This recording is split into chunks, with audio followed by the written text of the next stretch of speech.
one nation, under God, indivisible, with liberty and justice for all.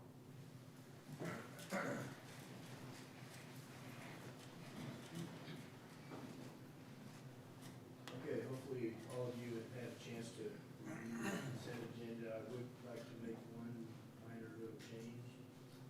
The minutes should reflect March.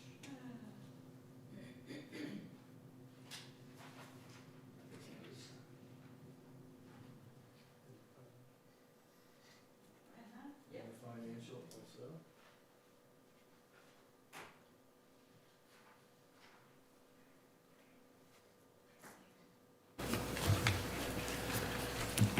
On move to approve the consent agenda. Okay, it's been moved, I'll second. and Janet has seconded it. All those in favor say aye. Aye. Opposed? Motion carried. Public comments. Do we have any interested parties that'd like to speak? No. Okay. Okay. Next up, we'll hear from Mark Sexton with the Sand Sage Prairie Native Grass Protocol. Am I up now? You are. I think, Lance, it might be nice for you to do just a brief introduction of Mark and how you stumbled onto this. Well, I've lived in Sagebrush Estates for 28 years, and when I moved there, Mark and I were both on the HOA board, so I got to know Mark really well. We fought a few battles together, but one thing about 15 years ago, he started doing this prairie grass testing, and I followed him the whole time. I remember going over to his garage and he had these little trays, these little grass seedlings, and he's doing all these little experiments. And every year he'd give me updates, and it's been fun to watch him and listen to him because he's so passionate about it. And so he started planting around his house probably 12 years ago, 10, 12 years ago. And so then about 8 or 9 years ago, I said, I want you to plant some around my house because he's planting native grass like it was back in the old days, and it doesn't take any water. I mean, it's out there in sagebrush, and you water it the first year, maybe you water it a little bit the second year, and after that, you don't have to water anything. And that grass, it'll get this tall. Last year, it got about this tall because of all the rain. So it's been exciting, and when this all came about and I knew that erosion was going to be an issue, I mentioned Mark's name to several people. And then at the Planning Commission, somebody brought some pictures, and I didn't realize the erosion was that bad. So this is really perfect timing for Mark. He's been working on this a long time, and so I'm excited for you to move forward with the project. Yeah, good. One of the problems with being around Lance is he takes you to the basement first thing in the morning, so. we got in we got in the elevator. I hit 2. Mark saw I hit 2, and somebody'd hit the basement. We'd get out of the elevator and start walking down the hall, and this isn't right. No, it didn't look right. I've been up here before. Alternate I'm reality. following Lance, so he's got to know where he's going. Yeah. So, well, thanks for entertaining me this morning. It may be the earliest presentation I've ever given. I know everybody else has jobs or whatever, so that works out fine.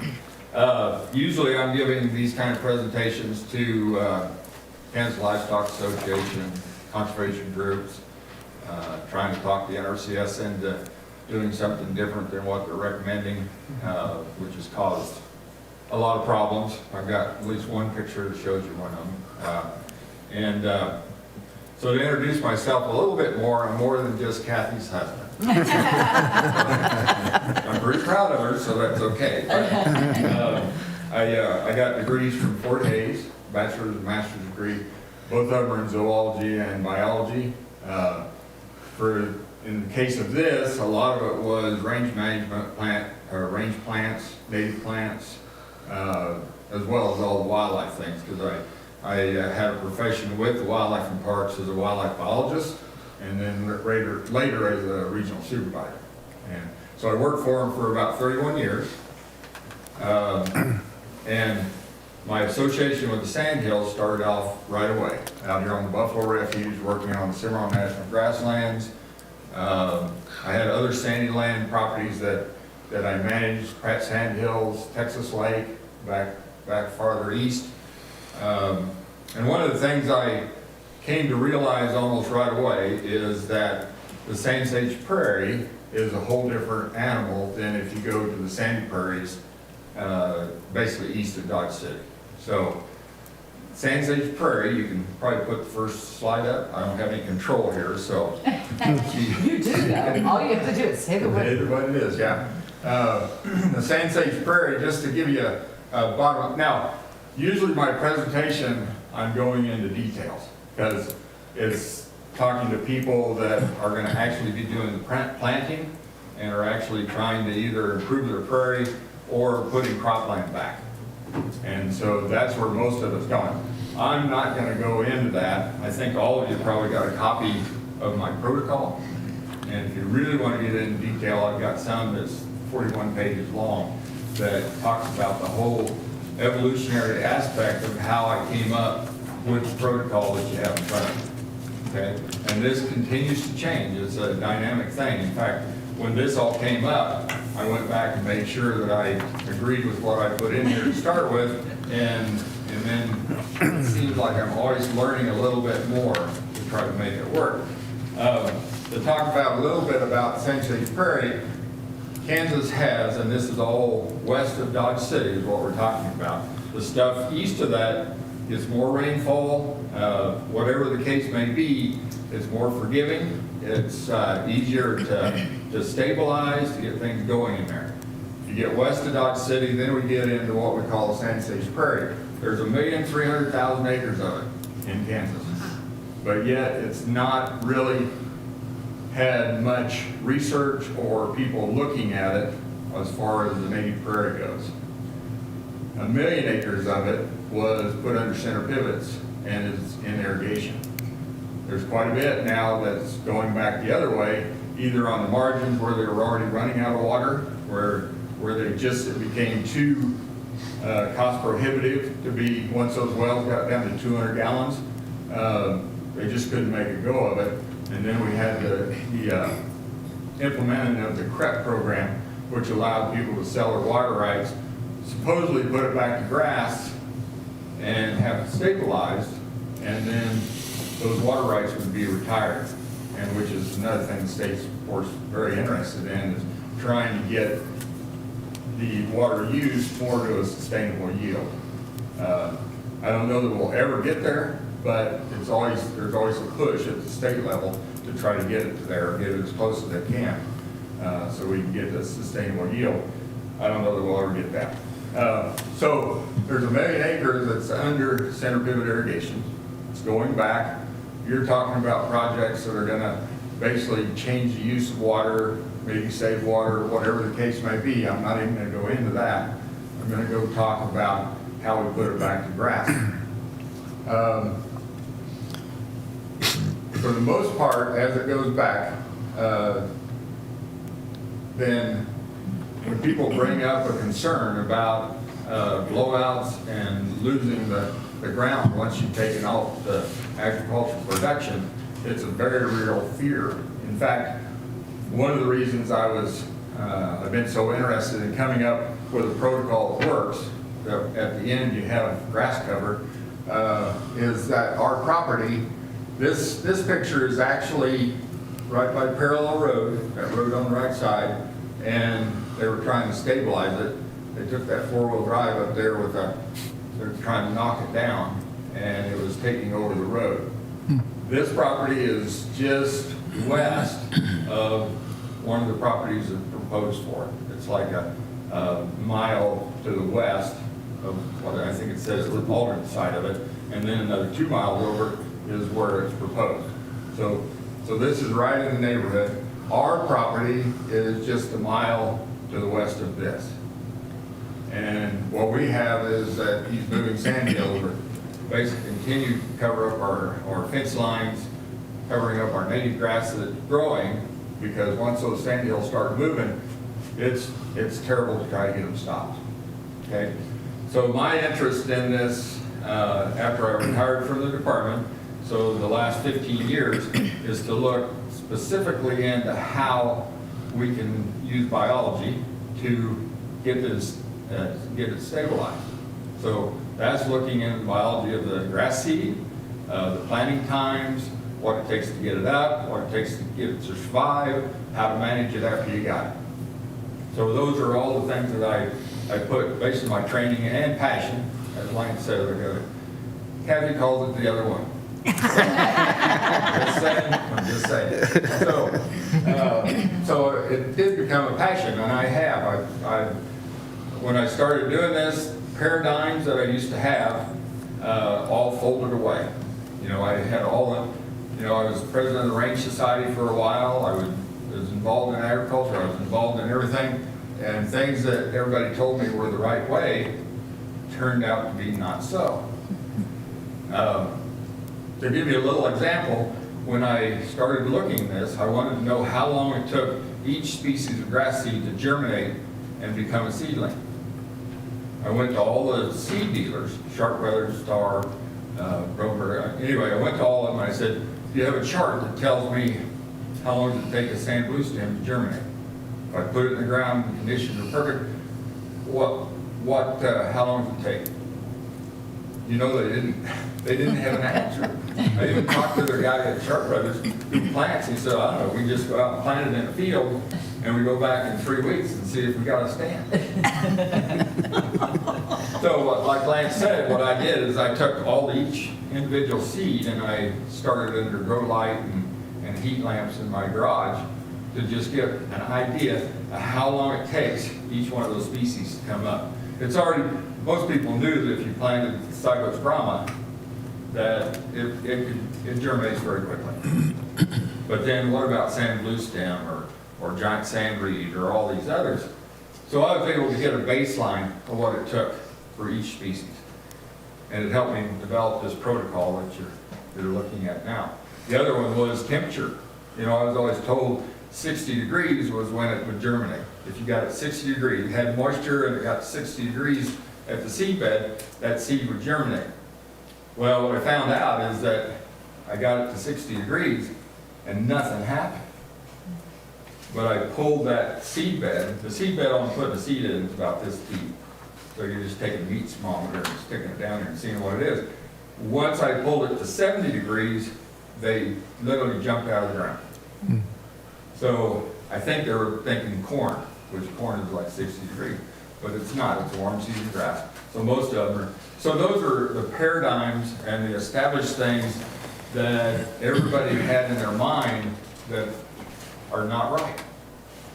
So the problem is that those paradigms are really set in stone with some people. And so the protocol or the procedures being used that are resulting in this are not looking at facts. How long it takes the seed to come up, how wet it needs to be, how warm it needs to be to do, and when do you plant it. And the other thing that I came up with, and by accident, is that I were putting plantings out and the plantings were disappearing. I had perfect seedlings, they were all this big, they were all disappearing, and I was going, what's happening to them? Where are they going? I'm getting them up. Why don't I have anything? So what I did was improvise. I would go out and I don't crawl around on my belly much anymore. I told them at the meeting. So I'm getting a little older and it's harder to get up. But at that time, I would basically, as soon as they started coming up, I'd put a toothpick by each one of the seedlings. So I knew where they were. I'd mark them. And then as soon as it would disappear, I would dig down, find the seed, and see what happened. And what I found is that it was being eaten right down to the seed. And so the seed, you'd find the seed hole, and there would be a little green spot on the seed hole where that cotyledon or the first leaf was. And then I would monitor them, but once when a seed germinates, it shoots all of its energy out of that seed into that first leaf. And then the leaf has to stand up there in the sun, take in the sun for photosynthesis, and then put it in the root system. So it's putting down roots. And it sits there for about a week or so, and then all of a sudden it'll pop a second leaf. And then there's photosynthesis, and it just continues like that. Well, if it's eaten down to the seed, there is no energy, and the seed dies. So that's what I found out, is that, so I thought it was grasshoppers, I just knew it was grasshoppers, because there were grasshoppers all over. And I finally I kept talking to entomologists and said, we have to solve this, because people are planting their grass, and it's getting eaten. It's dying. You're getting the seed and the seedling, but it's gone. So that was when she said, well, when I described it, she says, that's not grasshoppers, that's grubs. So, just working with what I had, the spots I was dealing with were probably twice the size of this room. So I replanted it, because I was still in the testing site, replanted it, went down to Home Depot, bought basically a grub bait that you use in your lawn, took my lawn spreader and put it on there. It was like 100% success. Wow. Every seedling that I planted grew. It was just like you don't have very many silver bullets in life. It just doesn't happen. That is a silver bullet. If you know that it can be devoured. Later on, so anyway, now I won't plant anything in the sandhills unless I treat it for grubs. And it has to be treated right away, within a day or two of when you think it's going to germinate.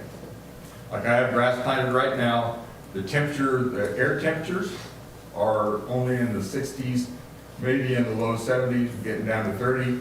I'm trying to get it wet up. Everybody knows it's dry, so I've got sprinklers running on it. But I know that grass is not going to germinate until probably Saturday.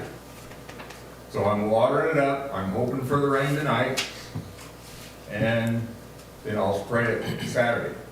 When I already have a wet condition and I'm planting the moisture, I will spray it the same day or the next day after I plant.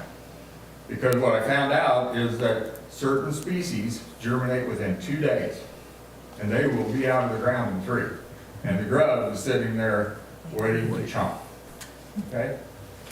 So I promised myself I wasn't going to go into these details. Because it's why this protocol works. All right? It's the background. The other thing I ran into is that grasshoppers go through 7 stages of growth. The little grasshoppers that you may even find right now or pretty soon don't bother grass, and they don't bother grass. And at some point, they become an adult grasshopper. And at that point, they will chomp down on the first leaf of a grass seedling. So what I found out is that is about the end of June, 1st of July.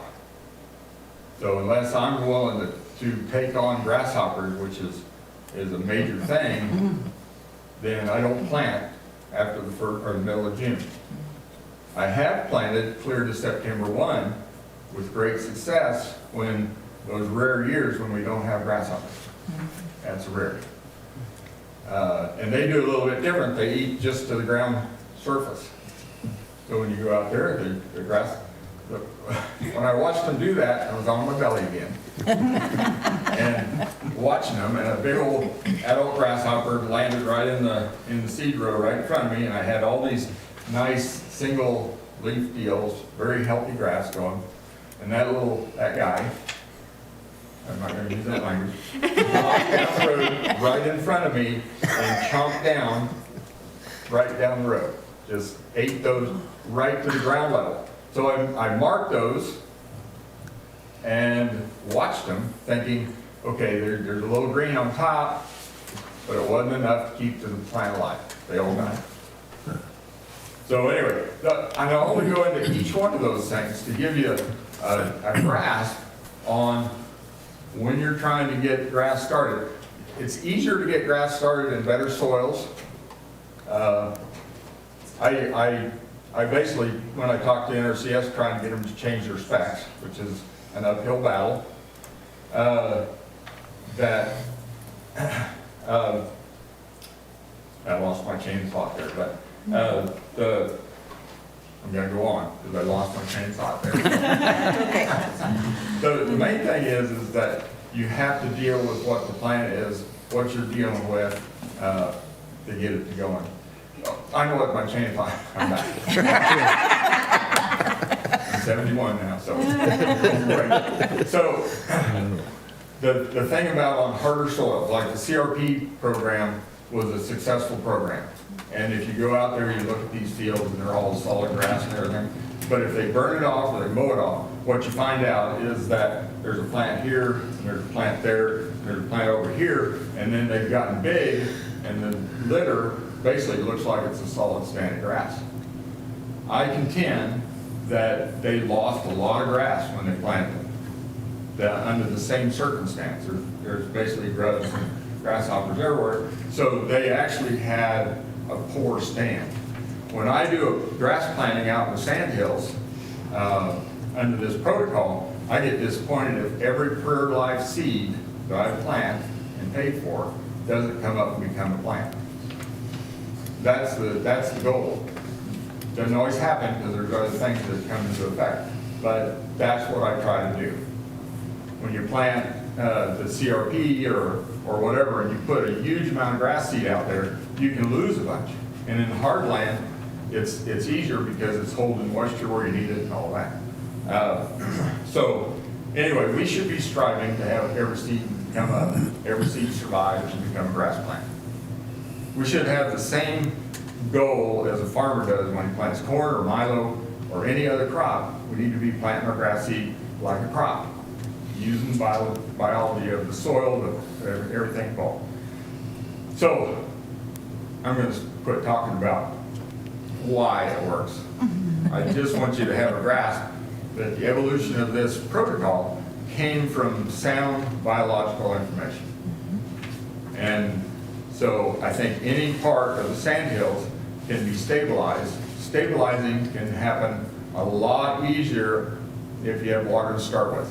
And that means before taking the center pivot off or having some other kind of watering thing, I can get 100% success if I have some artificial water for 2 weeks. After 2 weeks, those grass seeds are already to the 2 to 3 leaf stage, or getting there, and they already have a root system that can support them with natural rainfall.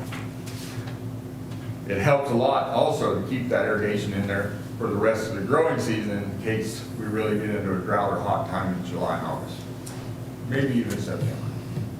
So now I'm trying to keep what irrigation systems I got there in place so that all I have to do is to water it up a little bit. It takes very little water to get native grass up and growing and surviving. But you have to be willing to do it. You have to be willing to keep it in place, all right? I can go into what the protocol is now if you want to know that, but Lance says you're being recorded, so be careful what you say. So I'm taking that to heart, okay? But I think a lot of the protocols that are resulting in this wasn't under CREP. This was the Wheatland Water Farm. There's basically 4 pivots right there that they used the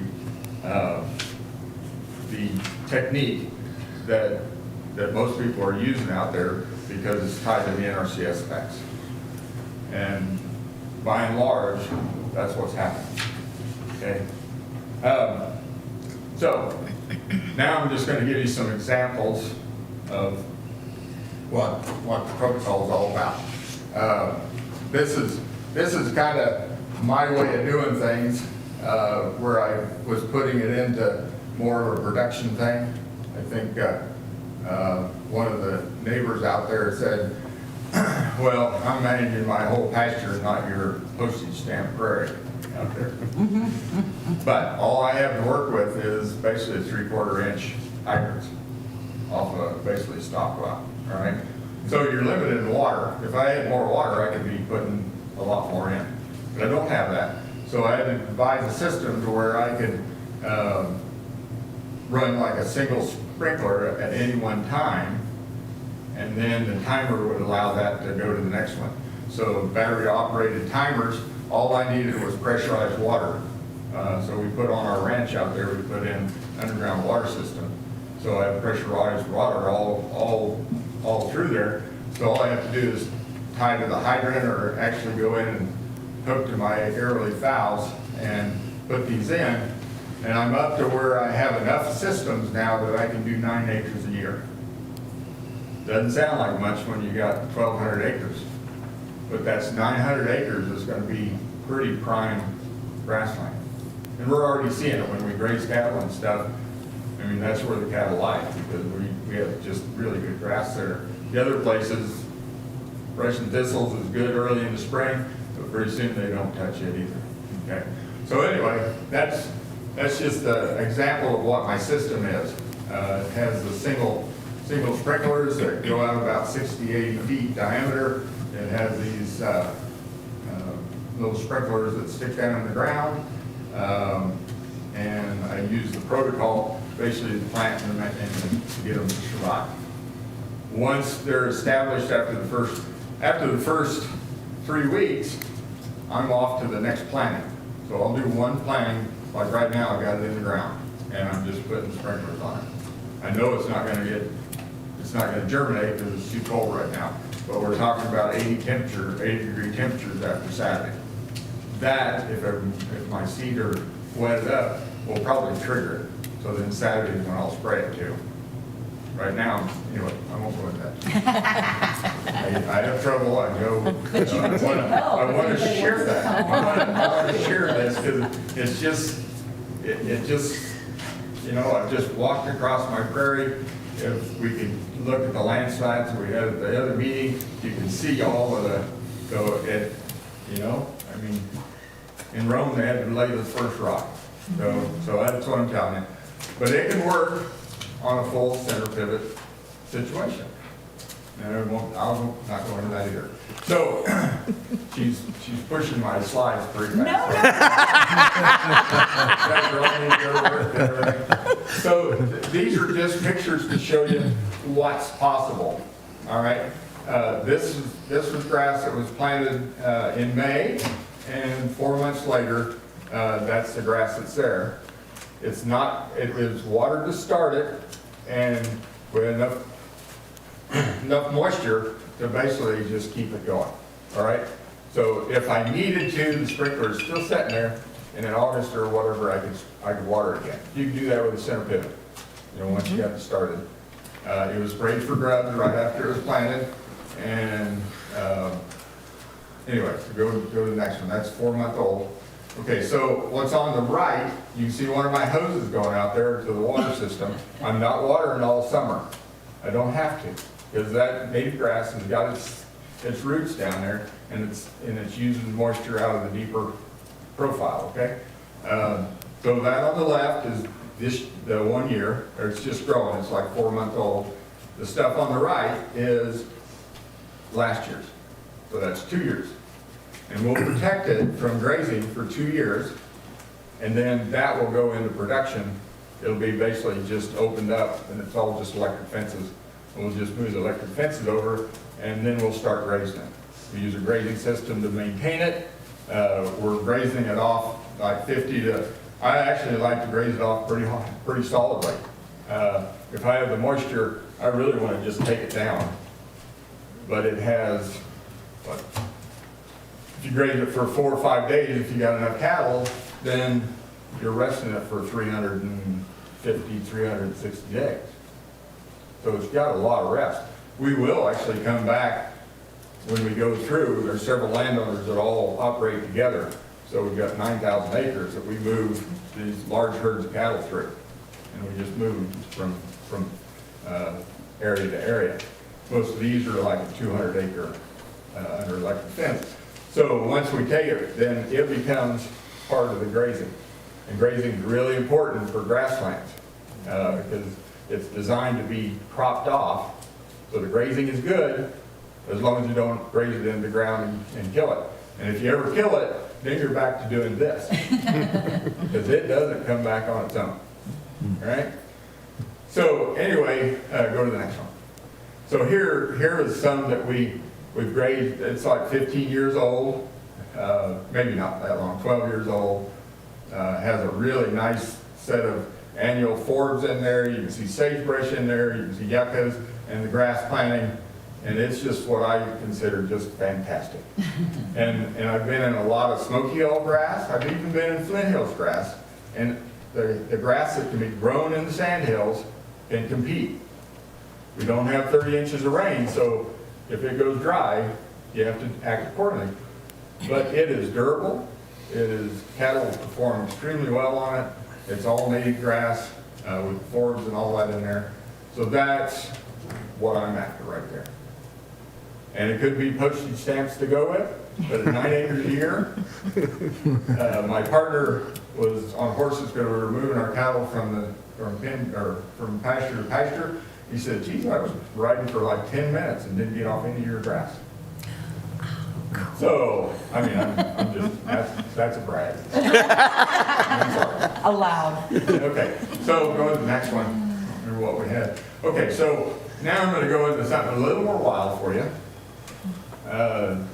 This is actually a blowout that I decided to go and use a drip system to see what I could do with a drip system with what I knew about grass.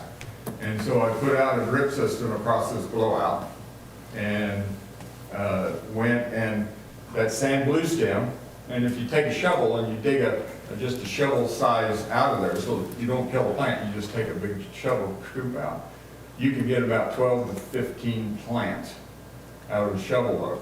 And you just separate the root. They spread rhizominously, so that's why they grow in the sand, is they spread by roots. And so that's the blowout that I started with the drip system. Go to the next one. So if you look at this, what it's doing is you see these satellite plants that are coming off of here. Those are all rhizomatous spread. A sand blue stem can basically take up and become a house size or a car size plant. I mean, one plant can encompass that table you got there. Wow. It'll keep spreading, all right? So it's basically spreading. Labor intensive, but if you got a blowout, it's producing nothing for you. If you got some pressurized water, I'm going to try to do some with a low pressure drip system if I ever find time. But I may think that's the other woman again. So and then another one that takes 10 days to germinate is the giant sand reed, and that's what you're looking at there. You can't dig it up when I tried, but its spreading root is almost a foot to 2 foot below the ground to get to a root. Otherwise, it's kind of just a stem that goes way down there. But once it's there, it is a stabilizer. These were started by just harvesting the seed off of the giant sand reed off the ranch and growing it in my garage in just little pots, and then hardening it outside and putting it under a drip system. These guys well, you can see they spread a lot better than the sand blue stem. I mean, that whole area now is all stabilized, and it was a blowout. It looked like where that tractor was, okay? All right, go to the next one. So this was a 5-acre blowout that was right by what we call the steel tank area out there on our place. And it looked like Sahara Desert, okay? It had pedestals where yucca was way up here and the sand was down in a column and everything. And we didn't have a grasshopper here, so I was able to move my system. And that was when I joined again. I would move the system. But when you move the system and it gets dry, you have to move it back. I'm not going to do that anymore. So now I bought enough systems that I can just leave it in there until fall and then put it in our container. But now it's solid grass, and it was a blowout. It was a complete blowout. So I was planting in bare sand with a system, with a water system, and got a stand like that. Okay? And it's hard to show pictures of grass because it doesn't show very much. I mean, you're looking and there's probably other plants there, but to go out and look at it like in pasture and actually experience that it's a possibility. So this is a typical deal in sagebrush estates where Lance and I live. Okay, it's there's yucca there, there's sagebrush, there's a lot of annual forbs, a lot of Russian thistle growing, That's a pretty typical picture, I'd say, right? Mm-hmm. Okay, so then go to the next one. This is my lot. It gave me a chance to do my experiment on the lot itself, because it was in the sand hills. It was flat. When you have flat sand hills, you can do a lot more than rolling sand hills. The rolling sand hills is the ones that'll go on you pretty fast. The flat ones, they seem to, anyway. So over the water here, what I wanted to point out, and I was gonna do that for the sake of the solar farm people, we had a Zoom call with them, is the height. I don't know if you can see, most of the height is all of the seed field, and it was a wet year. This is pretty phenomenal, that's why I took a picture of it. But the grass actually is right here. Okay, so the grass is about this high.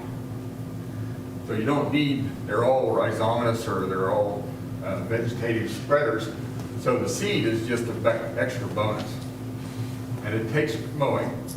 So if they were gonna plant it, say on their solar farm or whatever, then they could maintain it, and you could maintain it about knee high pretty easy, probably lower than that. So you can really to mow it and deal with it that way. So go to the next one. I think maybe that's it.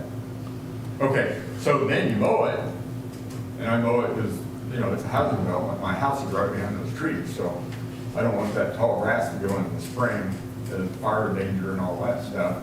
Plus, it needs to be rejuvenated, and Lance and the homeowners association would probably not be in to be bringing a bunch of cow herd through there. Just saying. But so my only alternative is to mow it with a bush hog and chop up the dry litter as much as I can so that it'll start decomposing, and then add that to the soil for the grass to come back. If you go by my house right now, that will, when you mow it, it looks mowed, but within a couple of weeks, it looks like a nice green lawn of big grasses growing out there, and wildfire will start blooming and all that. So I just wanted you to get a taste of what the possibilities in the sandhills actually are. But there's a lot of uphill battles.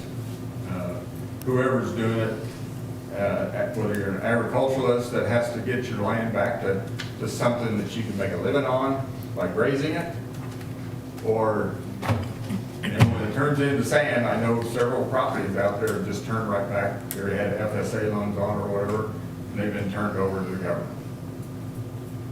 And then they come and say, well, you want to take these on the plant? I'm going, no way. Because there's no water. There's a dry land protocol, and I can show you some real successes on our ranch where I did it with dry land. That means natural moisture, but everything, the principles are still there, but you have to wait till you've got forecast that allows you to do natural water.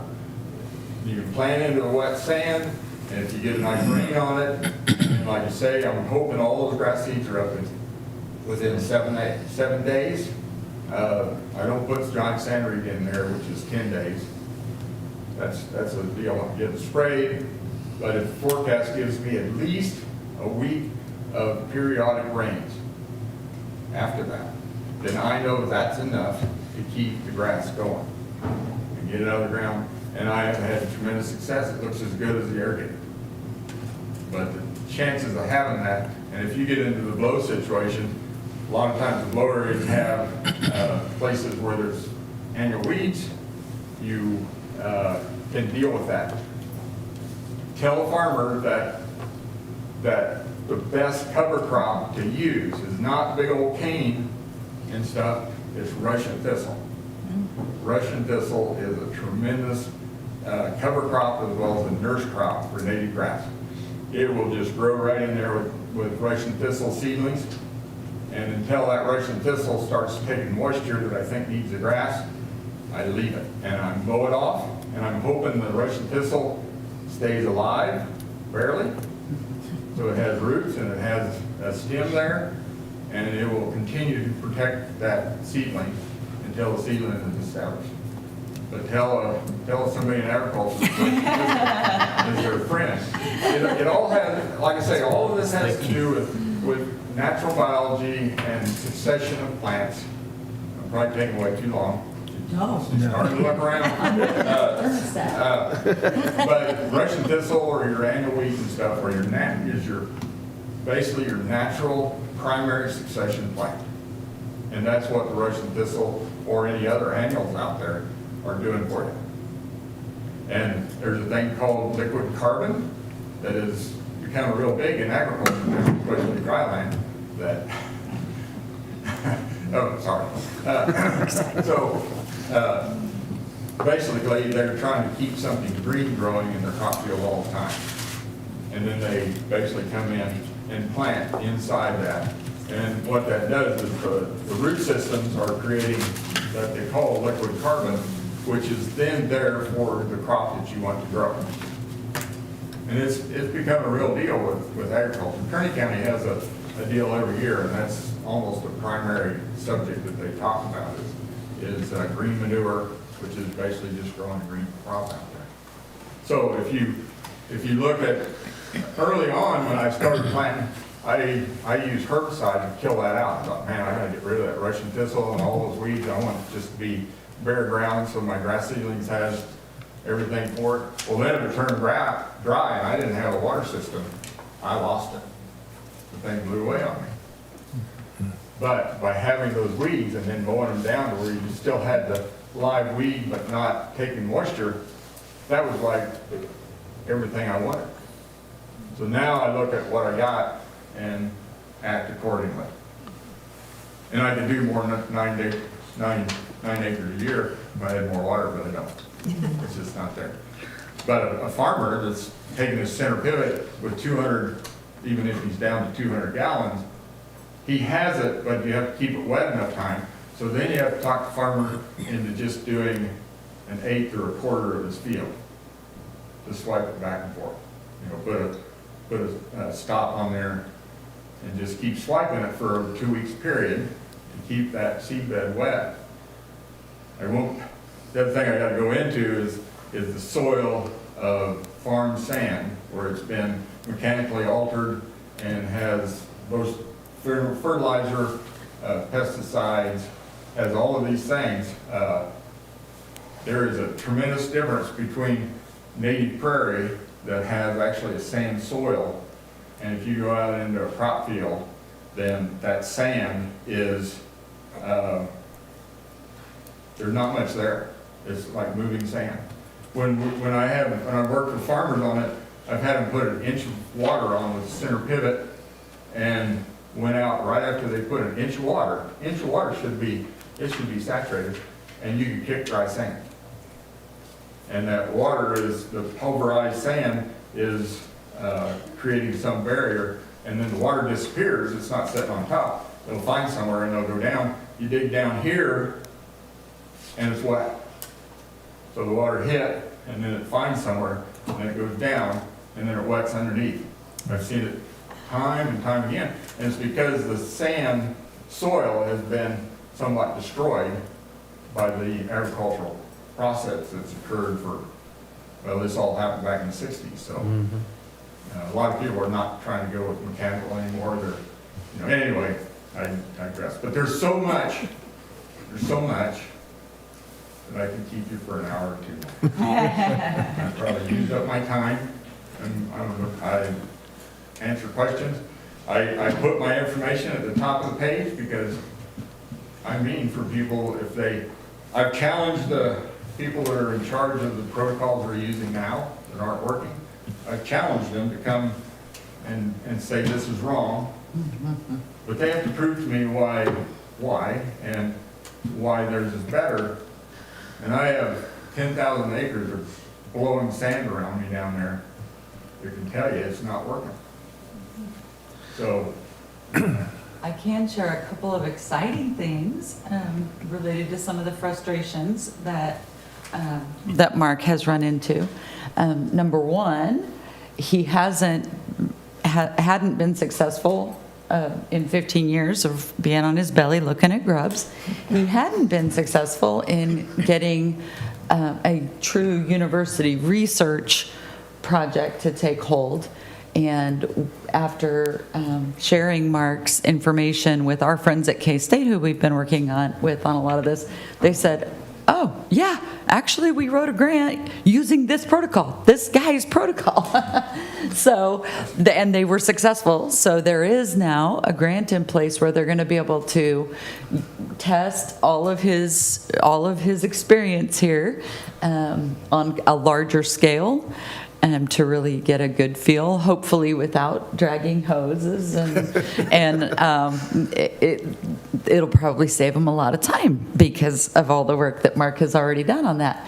Additionally, again, a lot of his challenges have been with the scientific approach that the government says you have to use in order to get your check when you've retired those rights. And as Mark said, this is a little microcosm out here. It's a different environment than those protocols are designed for. And so we invited Senator Moran's regional staff to come over, listen in on Mark's presentation. And as most of you are probably aware, there is a farm bill going through planning right now in DC. And Senator Moran's staff is been fully apprised of this and is working to try to get some change in place with USDA and the Farm Bill in order to make sure that at least, again, in our region where we know the protocol needs to look differently, hoping that we can make some real change there, still get folks paid, but allow this protocol to be used instead of a protocol that continues to fail year after year. So, exciting stuff. Either using this protocol or come up with a better one. I have no problem at all with somebody, I learn things every day, and I'm certainly willing to believe that there's other ways of doing this. But just one other anecdote here is that Colorado, their grass planting thing has a large state backing. And I get tours all the time of 15, 20 people coming out in cars and coming out and looking at this. Most recently is the Southern Valley that they're putting center pivots back to grass or putting ground back to grass. And since it's state funding, they don't have to go by what the NRCS specs are. And now I get calls from landowners in Colorado that are saying, now I got grass, what do I do with it? And it's very gratifying.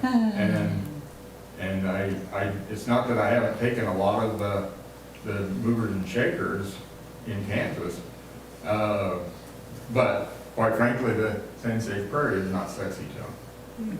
They want to work in the Flint Hills or the Smoky Hills or the Jip Hills, or they got grass, beautiful terrain. I think sand hills are beautiful. So anyway, that's just a little anecdotal thing, is that at least Colorado has gone with it, and it seems to be working. So. Can I ask you a question? Sure. On the Russian thistle, I had a ranch for a while, and we always cut them down because if the Russian thistle got in the cattle's eyes, you cut it down, you said. Well, we don't, just because 1,200 acres, trying to do that would be. Okay. What we try to do with our grazing is we got cattle coming in at 7. We'll graze the heck out of the thistles to start with. We have a lot of these fields that they didn't get any grass growing, but all the lower areas are all Russian thistle. So they're stabilized, but barely, because it's all annual growth. So we'll use the cattle until it does get tough. And then we go back to all our native grass. We got a nice mix of weeds. But early on, they're highly palatable, and the cattle are great on them. They like them. They eat the heck out of them. But once it gets up to that Infection prickly in their stage, eyes. well, we never have seen it yet. No? But not that I would disagree, because I think they could. I don't, because they're really stickery. I mean, once they get that sticker on there, I don't like to even walk through them either, because they're nasty. So, generally speaking, I think they're just moving through that, and then they're grazing our grass Okay. when we got them on there. Because once it gets to that stage, they just leave those areas alone, I think, but just like anybody else, I've got my opinion of maybe good or not. Well, thank you for listening to me. I hope I didn't.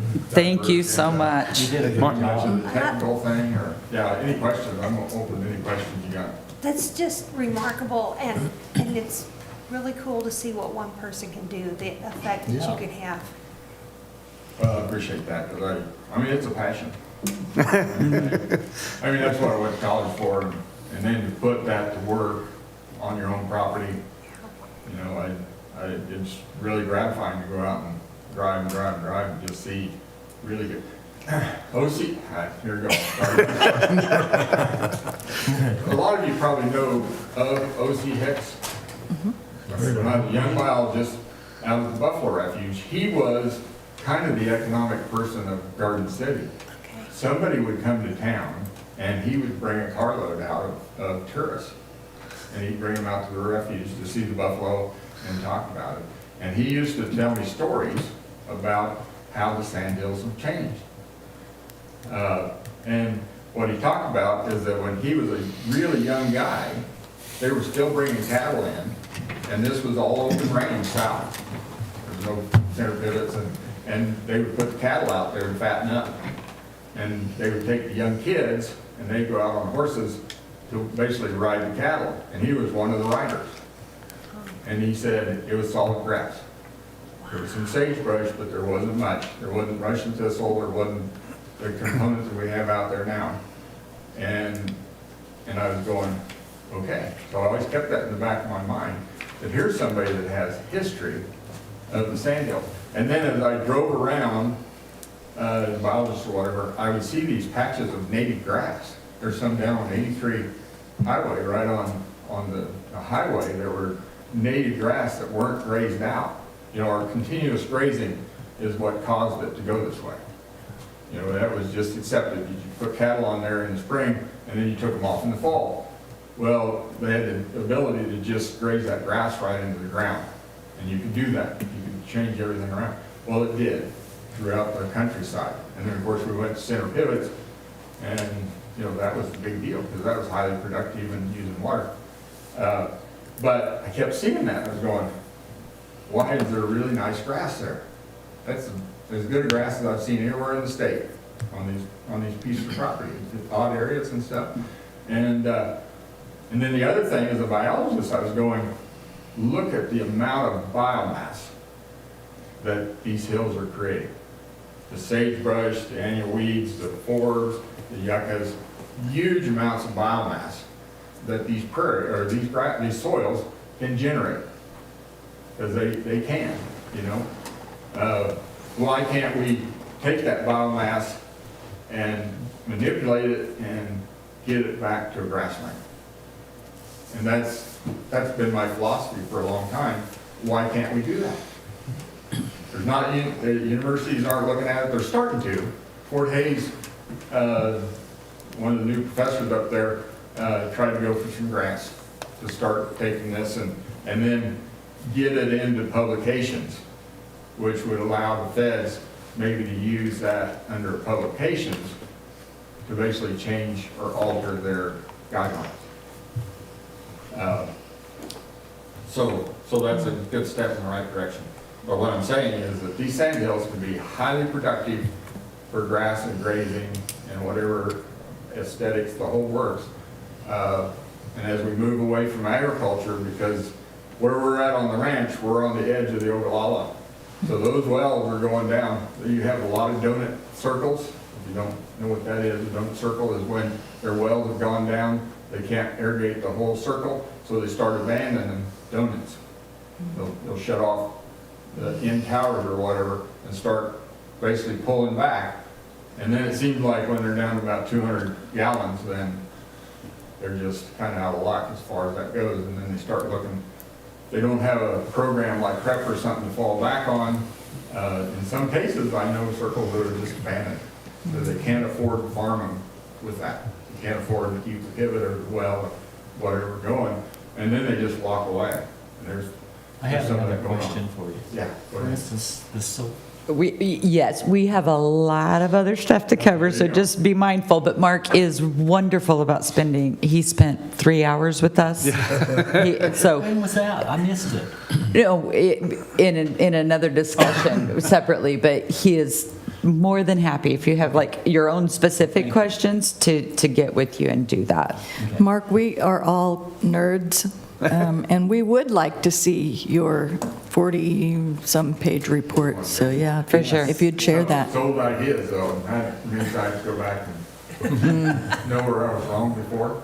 A lot of this has been trial and error Yes. and had failures, and you always learn from failures, and I've tried to do that. Or I keep trying it thinking it's still gonna work. But failures is how you learn, and I've been through a lot of it. My association with Sand Hills is 50-some years now. So, I appreciate your persistence and your humility as well. Well, he's planted over 100 acres of this grass with garden hose and sprinklers. I mean, Okay. that, So- talk about my sanity. So my question would be, how do you accomplish this on a large scale? That's what my question is. Well, as long as you got the center pivots on there, you just have to talk the Okay. farmer in that if you try to do the whole circle, especially if your water is low, then you have trouble keeping, and you're talking about destroyed sand soil. You're talking about just sand particles. It'll grow in there, but you have to keep it wet. So in order to keep it wet, to get that seedling down into the deeper soil, then I think what you have to do is cut it back to, maybe you can do a quarter circle. And basically center pivots, you can put a strike plate on it where you start it and it goes back and forth. But most farmers are pretty busy, so they don't want to go out and monitor this center pivot. They want to start it and go away and come back and check oil. I mean, I ran irrigation systems growing up, and I know what the mentality is. You want to get out there, check it, make sure it's running, and then go do your summer fall or something, you know? I mean, that's- So once they've taken the crop off, you're left with corn, I'll say corn stubble. What do you do with that if you're trying to get back to grass? Well, Is that, actually, corn stubble and milo stubble is probably some of the best cover crop you can get. One of the bad things about the protocol that they're using now is they require the growing of a cane crop with 1 year of your water. You get, under prep, you get 2 years worth of water. So the first year, their requirement is that you grow cane. I mean, it's the big, looks like Milo or whatever, but it's like 8 foot, 10 foot tall. And they grow tremendous stuff with that. But they don't do any insect control on that when they grow it. So when they're growing crops like corn or Milo or something like that, then they're using pesticides to keep the bugs down, right? I mean, that's pretty standard. But then when they grow that cane, it's just a cover crop. So they plant it and they water it and it grows fantastic. Well, guess what? You're producing like tons and tons of seeds and grubs that are just waiting for something green to eat. When I worked in the prep stuff where we've experimented there, and you pile up litter in the dirt grass drill, and you go dig through it, there's every different kind of worm you'd ever want to find in there. And it was because they had a whole year of no control that was in that cane. And those are ready to eat. So the next spring, when you plant your grass, guess what? They're ready there to just shape it right down to the seed. And if they don't spray it for grubs, which they have basically said in their spec, they talk about spraying, but there's not really, I don't know if there's any cost share for it. I don't know how it's even written. I go to meetings and we talk about all of this that you just heard and more, a lot more. And then they go back to the office to discuss it, but they go, well, can I go? And I don't get to go. When they're talking about that people had my protocol back in this line in Manhattan, I'm going, yeah, they're going, yeah, there's that Mark Sexton again. Well, Mark, thank you for Yeah. taking the time to show us this. Very informative. Yeah, yeah. So anyway, anytime. We hope to get him a lot of exposure talking about this process. Yes. Yeah. Well, thanks Very for good. letting me come, and Thank hopefully you. I didn't take too much of your time. So. Thank you No, it was again. wonderful. All right. Thanks, Mark. Okay, next up, we'll hear from Steve Cottrell, Director of Special Projects. No, you won't. All I can do is tell you what day. You have excuse me, Steve, you have copies of all of the reports. We have, unfortunately, I have a large presentation to do with you all too. So Steve's going to give you the days because it's not a legitimate board meeting if we don't know what the days are. International Guide Dog Day, Yeah, okay. Day of Trees, Denim Day, Shrimp Scampi Day, okay. Zipper Day, Very useful. is that 5? Four. 4. World Wish Day, there you go. Thank you. So do we want to hear from Scott and Grant, or?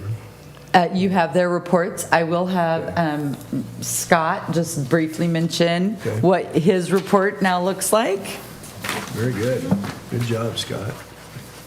Yeah, I was basically looking for a different way to present my report, but also informing the board about what I've been doing, I guess. And I came up with we came up with like a newsletter. You can see here on the left side, a little introduction from Lana. And then I published the top 5 stories this time about what's been going on. It's been a very busy month, as you can see. Started with our last the meeting with the county commission about the SUP application. A couple of grand openings. Empirical and Newman showed off their mobile ag lab. Did the riverbed cleanup story, and I got to go and take a tour of the hospital and look at their surgical robot, which was pretty fascinating. So this will kind of be what you see from now on. In the back page, you can see I put the numbers I normally read off, maybe in a little better format that you can glance at it and see what the number of viewers or interactions were on each of those platforms. And for those of you who don't know or don't remember, so that you notice the Garden City Herald spread across the banner there. That was the original newspaper in Garden City. So prior to the Telegram, it was the Garden City Herald. So flashback to the early days of Garden City. It's pretty exciting. Does anybody want to break before Lana's? It'll be pretty lengthy. Probably. 5 minutes. All right, we can Okay. take a 5-minute break and come for back. 5 minutes. Make it go.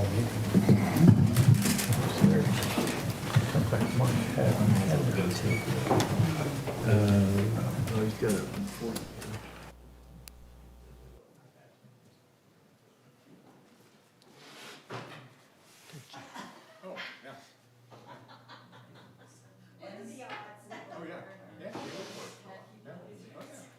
Nice kid.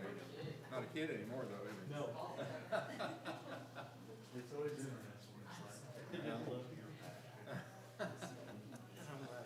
Sam, how are you?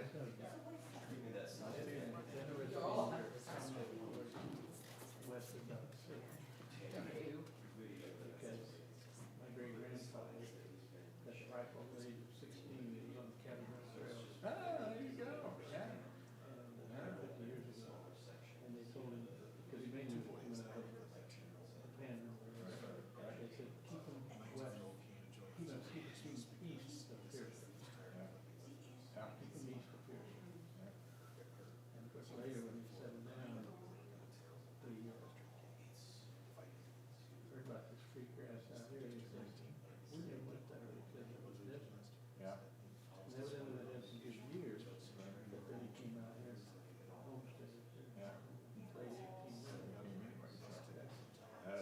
You know, at OC, I enjoyed visiting with him. I never knew how much of it was luster and how much was, but I also see all this grass that had nothing to do with me that were just tremendous grass in odd areas and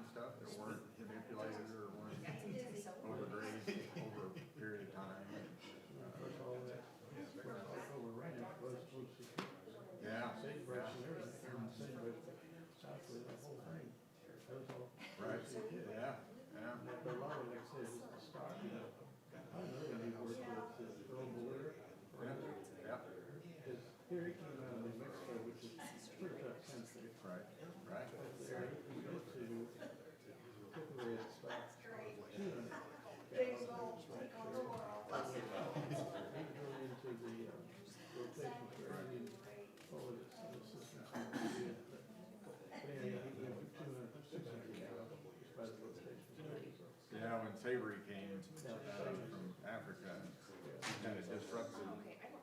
I visited with him several times on this side and everything. He was a jerk. But he came up with some ideas. I mean, we use rotational grazing all the time, you know, because we wanna basically do mow it off. We want them off of there and get the rest.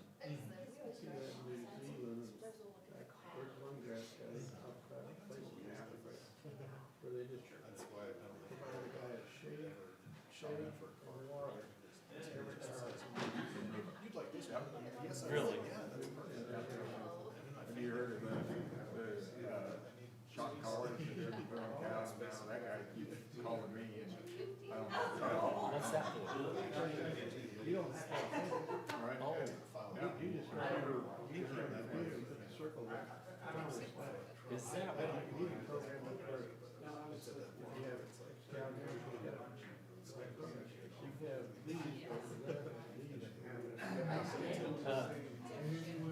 Like you do your dogs and your. Yeah, something like that. I think it's intriguing. You have to have a tower, so it has to basically get down. You do it? No? It's something new, yeah. Other expensive, people care where you use it, but fire can be a real big. Oh, yeah. Real good tool, but you have to be careful. Well, in the harder soils, they're using that quite a bit. You know, just burning cattle up right on the areas and the rest of your other areas. Oh, yeah.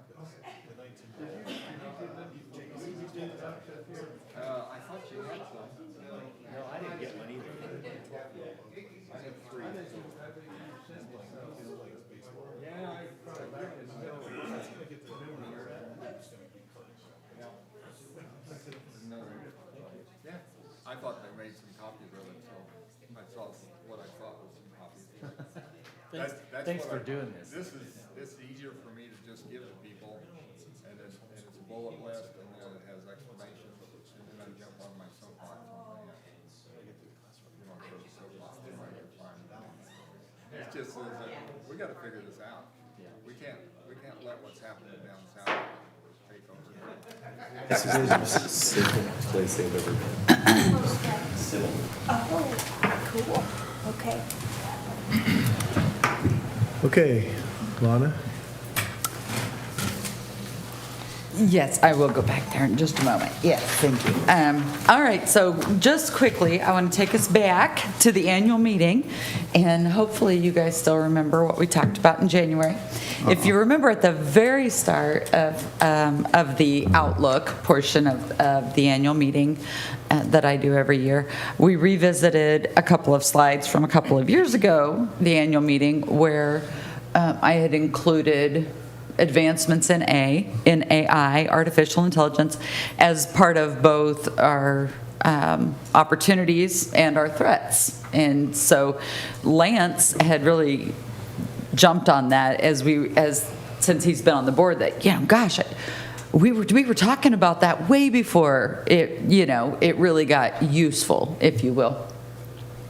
And so then towards the end of the annual report, Outlook report, we talked a little bit about our history, right? And said, what made the difference? Why is Garden City different than any of the other communities out there? So I want to have just a really brief revisit of some of that information. So prior to the construction of the railroads, a lot of the settlement happened along riverbanks because they had the river available to them, and as the railroads came to be, and we remember that was a big national push, right? The railroads the whole idea was, if we're going to compete on a global scale against specifically European nations that had been in existence for centuries, we knew we had to somehow connect our country, right? And we have a large landmass. So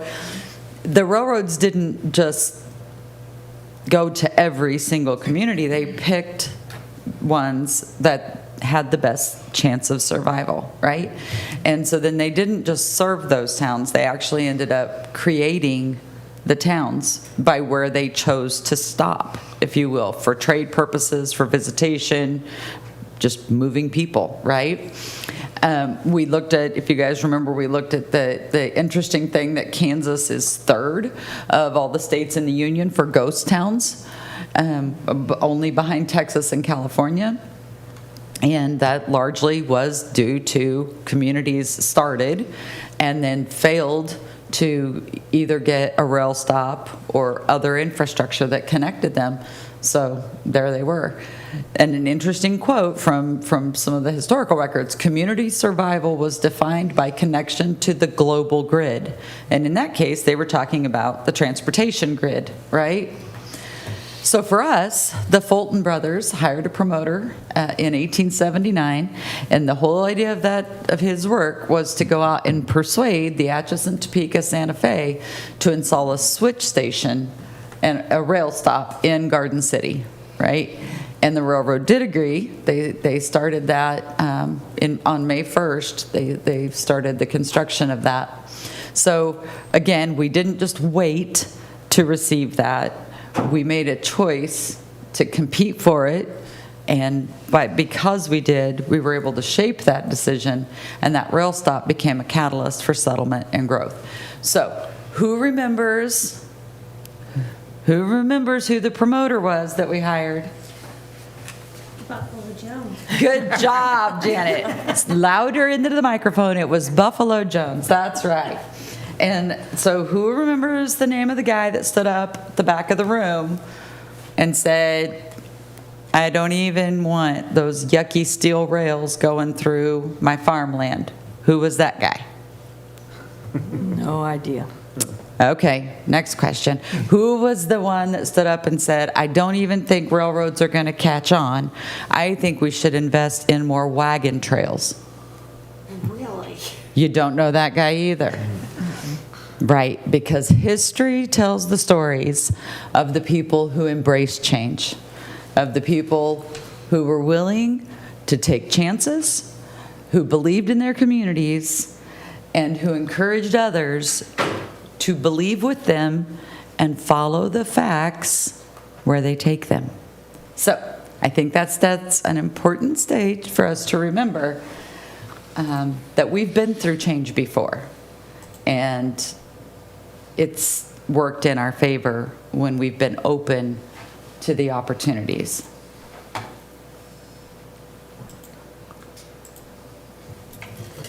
And now I am going to relinquish the clicking of the slides to Scott.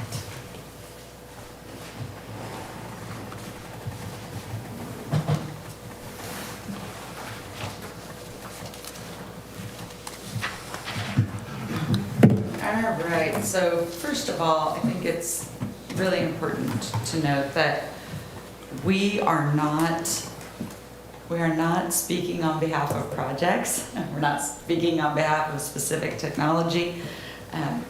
But this presentation is really going to talk about the process that we've gone through to get to where we are today, and where we are with a process that the county and our local communities can utilize, our governing bodies can utilize to move forward, okay? So what we want people to understand related to digital infrastructure, data centers, energy systems, is that we are open to a full accountable review. And then we're going to tell you where the process actually stands. So you can go ahead and start. All right, so again, we're not here to sell a project. We are here to insist on a process that allows us to analyze the facts and the data related to the new digital age, if you will. Okay, so really important that people understand there are no done deals, right? There's no construction approval anywhere for any of these new types of projects that we're talking about. We haven't even seen any final designs for any of these projects that we're hearing about. They are in just the preliminary stage. So the process is in place for a reason. We're going to talk about that a little more. But the special use permit application process was created specifically to allow for more review and more public interaction with these projects, because we knew that these projects would have folks interested and they would want to know more. So this special use permit process that we created is designed especially to allow more interaction with the governing bodies, with the public, and with the projects, quite frankly, so that we get as much information as we can before decisions are made, final decisions are made. We also want to make sure that we talk in facts and not rumors. So the decisions we make need to be based on evidence and not opinions or outdated science or models that aren't being applied here, okay? And then again, local control. You're gonna hear some about some of the concerns if we don't take local control and set our own course. There are definitely opportunities for others to decide for us. And so you're going to hear a little bit more about that. All right, next slide. So again, we don't promote one industry over another. Our job is to make sure that we are analyzing. Number one, we're looking to the future. A reminder to Lance's comment about, we talked about this 2 years ago. Nobody else was talking about it. Right. That's our job. That's what you want us doing. You want us looking out there and seeing where's, to use Matt Allen's hockey analogy, where's that puck going to be? Not where is it right now, because all the communities are scrambling to get where it is right now. Our job is to look ahead and say, what should we be preparing for as a community? What should we be preparing our local businesses for, our industries for, our young people for their workforce, and our policymakers? What should they be looking at? What should they be planning for in a future economy, right? So we analyze, we plan processes, and we inform policymakers. That's our role, specifically when it's related to industries that we aren't as familiar with as others, okay? So specifically related to the data center and the energy systems projects, when we looked at that, there were kind of some core areas that we wanted to analyze in the office. Obviously, we had all heard stories about data centers being large water users. So that was the very first thing that we wanted to analyze, because as you all know, you've seen Shannon give lots of presentations on water data. We're very, very well versed in the water situation out here. So of course, that was very important to us. So when we talked about wanting to analyze that, we said, okay, is there a potential to reduce water use? And if so, how would we navigate that? So you're going to see quite a bit of information about our analysis on the water. The tax base, obviously a big concern for us always. Our job at economic development is to grow the tax base. It's to improve the economic climate in the region and to ensure that we have the dollars necessary to continue to support and sustain growth in a manageable way for our communities. Energy transition. We knew there were some challenges there. You're going to hear more about that. Property rights, which is interesting, and people don't really often think about the fact that we are really instrumental in helping private property owners decide what happens with their land.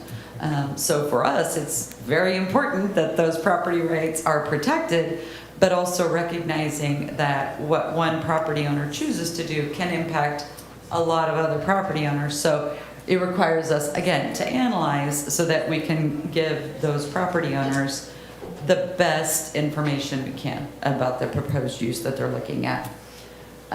Jobs, again, we are here to create jobs. And in this case, in these projects, the first of the data centers that inquired with us is intending to have 700 permanent full-time jobs. Not all of them directly employed by them. Some of them are contractors and those kinds of things. But in other locations where they've built centers, that's That's about what they're seeing, you know. Maybe 300 or 400 are their employees, and then there's additional employees there too. So, it made sense for us to continue down the path. And then the federal reality, just how is this new technology and this new economy being developed on the national level and on the state level? You're going to see some of that too. So we start with an analysis of the current use, which, as we know, in this area is largely agriculture. So we're going to go through a few slides here that I think are helpful to understand. I'm not going to read every one of these, but I do want to point out a couple of comments here in the bottom. This is from a Kansas Reflector article just a month or so ago.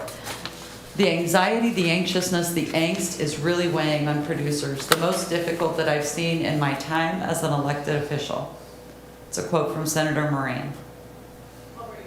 USDA Secretary Brooke Rollins, same article. Farmers, quote, are worried about whether they will make it through another season, she wrote. Here's another headline. Kansas farm bankruptcies surge as mental health crisis deepens. Over 300 farm bankruptcies in 2025. Rising farm distress, preparing for increased agriculture bankruptcies in 2026, 2027. And I'm just going to read a blurb from that bottom call out, if you will. The American Farm Bureau Federation warned of a, quote, generational downturn with a fourth consecutive year of income pressures forcing greater reliance on debt. These are real challenges. I don't think anybody who's paying attention isn't seeing these pressures that are out there, right? And then we have folks who say, oh yeah, but the government steps in and subsidizes them, so it's okay. Okay, well, so let's look at that. So this chart, this map is showing you the crop insurance premium subsidies, right? The government support that everybody talks about. So from 1995 to 2024, Finney County had $189,325,183 worth of subsidies came to Finney County producers. And then the next chart shows us a breakdown of where those subsidies came. Wheat is the largest at 32.42%, and then corn at 32.31%. And you see the rest of the breakdown there. Next slide shows those subsidies by year. Now, some of these are related to changes in the farm program, obviously, and changes to the subsidy models. But as you can see, the trends continue to be for more and more and more dollars as we get closer to 2025 and 2026. And then when we look at what caused those subsidies to be used, not a surprise for any of us in this room, right? Drought. 57.5% of the time it's related to drought. So when we're talking about farmland that we know we're having to irrigate, and we know farmers are being told they're going to have to cut their use of water, and we know that the natural rain cycle doesn't always take care of our crops that we're trying to grow, all of those things stack up, and we can't ignore that from the economic development standpoint, because you're not just talking about, is it unfortunate for the farmers who own that land? Yes. You know who else it's unfortunate for? All of us, right? Because we all know our economy is interwoven with agriculture. So we can't ignore that as an industry any more than we can ignore cattle feeding or dairies or manufacturing. We can't ignore an industry just because it's made up of multiple farmers. It's an industry that still requires our attention, especially when it has the far-reaching implications into the remainder of our economy that it does. So private landowners are being asked to choose their hard, right? I think it's so important that we pay attention to this.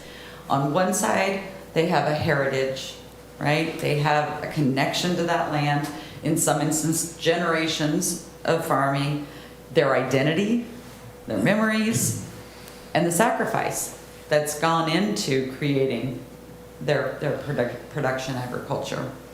And then on the other side of that, they're weighing some of the realities, the declining water supply, economic stressors, productive capacity of their land, and their legacy, their future generations, right? So they're having to weigh these options, knowing that something has to change because they can't continue pumping the amount of water they're pumping today, and they know that if they can't pump that water, things have to change. So we're asking them to make these tough decisions. And as policymakers, we have to be mindful of that. So a fair process respects that property owner's right to at least explore alternatives that are lawful, that are regulated, and that may be lower water alternatives than what they have. The other thing I want to mention on this screen, because there's a lot of confusion about this out there, water belongs to the state of Kansas. You get a water right, which allows you access to utilize that water. Those rights are tied to specific uses of water. But in the end, if you are told that you are not going to get as much water, it isn't about just saying, oh, but it's my water. No, it's your water right, and that right is extended to you and can be modified as necessary. So very important for people to have a full understanding of. All right, so the next slide, when we're talking about this, there's obviously, because we do revere agriculture so much in our community, there's a lot of folks that say, but we have to have all of our ag land. Well, Finney County has 821,433 farmable acres, according to the USDA. We are the second largest county geographically in the state of Kansas, second only to Butler County. So if we were talking about 10,000 acres, that's 1.2% of the total land that we have available for farming today. If we're talking about 60,000 acres, that's 7.3% of the total land mass.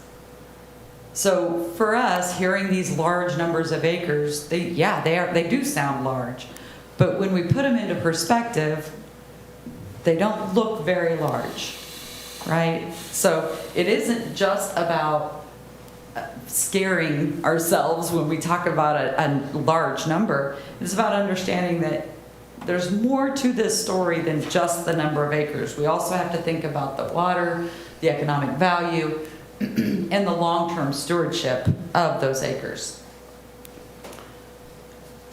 Next, please, thank you. So this ties a little bit into the presentation you just saw from Mark. So what we know is that we can't just stop farming this land and hope for the best. In these areas, and you've heard a lot of conversation about this, but in these areas where we took out the native prairie that was once there and instead cultivated it for agriculture, once we had irrigation available to us, we upset the balance, the ecological balance of that property, right? And so if we're going, a couple of things are going to happen. Number one, if we don't do some of these alternative projects, if they don't come to fruition, we are still going to be faced with this portion of the reality. We're still going to have property that gets taken out of production. As you heard Mark say, there's some where they've completely run it out of water and all they can do is walk away. Well, that's not great for your surrounding neighbors, right? So again, you're a private property owner, you have the right to walk away. Is that the best case? No, so we need to have some solutions in place, really regardless of whether these other projects happen or not. But this land transition could actually be a part of the stewardship strategy. So there is the opportunity, as you just heard Mark talk about, to reestablish that deep-rooted native vegetation, to reduce the erosion, the dust, the noxious weeds, improve that soil stability, and really take it back to that original prairie that was there. And that prairie supported wildlife. It supported even bugs and worms and things that are creepy crawly and not as cute as some of the wildlife, but important. They're important to the ecological balance. So regardless of what happens with these properties, we know that there's still value in continuing to research. What about this part? How do we fix a reality we know is coming? The next area that we analyze, of course, is water. So, next slide, please. This is a map that I suppose some people have seen, and the little Pac-Man looking dots tell you a story. So, as you can see, the Finney County one is largest, not just because we're the coolest, which we all know, but also because we are the largest water user in the state of Kansas as a county. And there's a reason for that. It's because we have water. So this map shows you that the sandhill areas, this is the density, the water use density. And if you look, you can see that down in southern Finney County and then down into the counties south of us, the sandhill areas, you see that there's a lot of intensity of that water use. And that, again, speaks to a lot of what Mark shared with you. You've all seen the map. I know Shannon has done this presentation with you. I didn't include it in this slide deck. I probably should have. But when we hear people talk about the water situation out in southwest Kansas, they always show a map that's oranges and browns that we've all seen. And it makes it look like that map is telling us something about the water situation today. But that map isn't telling you anything about the water situation today. It's only telling you how much water we used before. And so it's a nice historical reference because it says, gee, here's how much water you guys used over the last 50 years. Thank you. But really, there's not a lot we can do about the water we used except remember it and not do it again. But what's important to know is, do we have water? And this map shows you, yes, we have water. So again, the darker the color, the more water is still in those underground water tables. So as you can see, the southern part of Finney County and the counties south of us still have a significant amount of water. The next page, I know how much you guys love this, and it's unfortunate Shannon isn't here to go through line by line and X by X with you, but suffice it to say, these are the modelings that are done by Kansas Geological Survey, which is stationed at KU in Kansas, and they are responsible for creating a lot of the water data, if you will, and analyzing where that water sits geologically. So you've got geologists and hydrologists and all these studies, these scientists who are studying this. And this original model, this one is from 2010, and it showed that the GMD3 area, so the area that Groundwater Management District number 3 covers, would need to reduce irrigation by 71%. In order to get to a Q stable aquifer. In other words, it's replenishing as much as we're taking out every year, right? Well, how many of you as a farmer would say, well, I can probably use, a fourth of the water I'm using and be fine? Well, none of us would, right? And so there was nobody could really do anything with that. It's almost like you're paralyzed by the thought of 71%. Oh, we don't know what to do with that.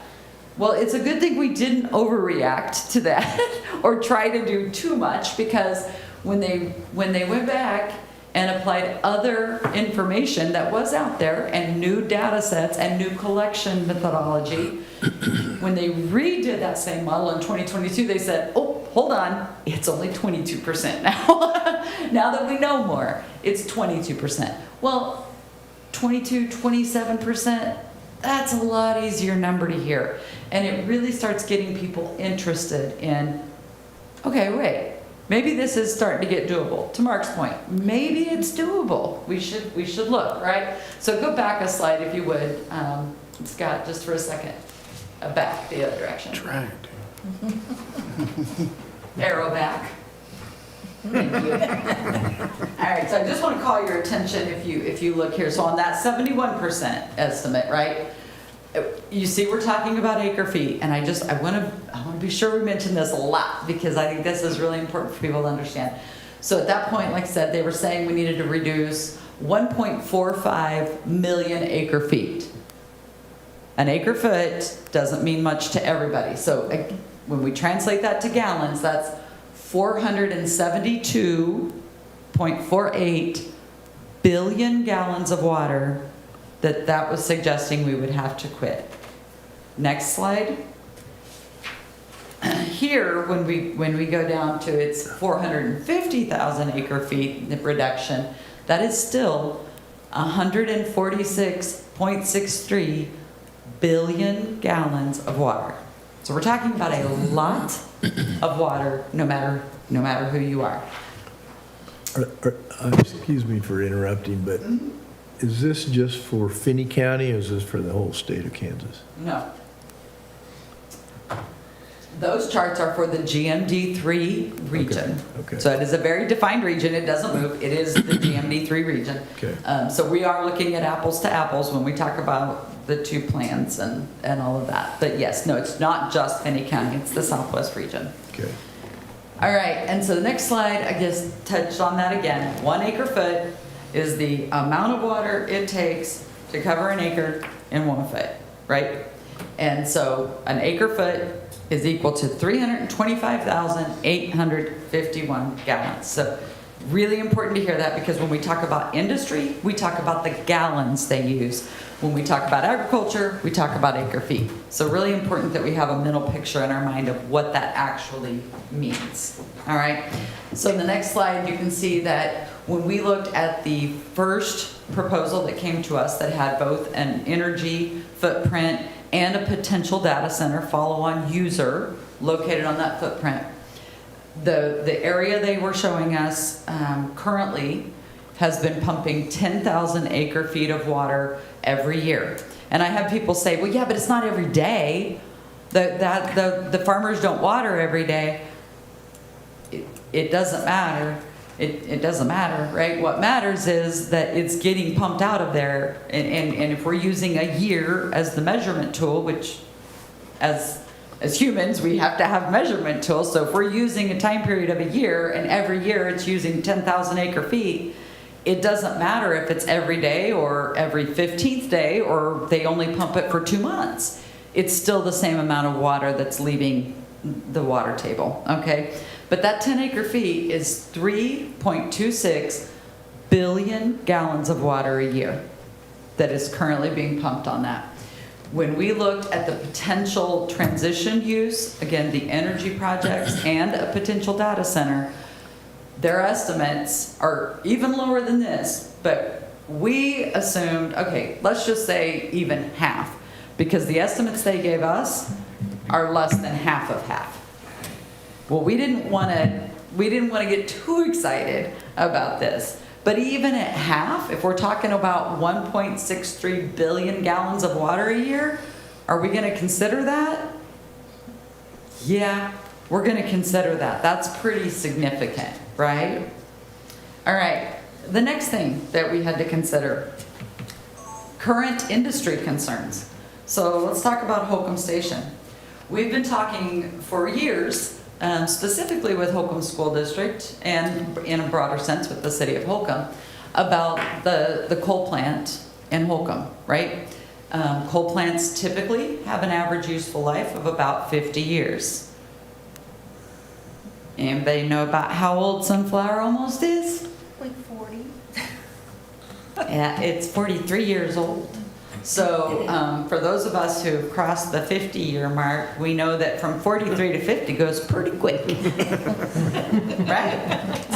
All right, so again, we don't want to talk in generalities. I want to show you exactly what we're talking about here. So if you look at this, that chart in the upper left there is the Finney County State Assessed Utility Valuation.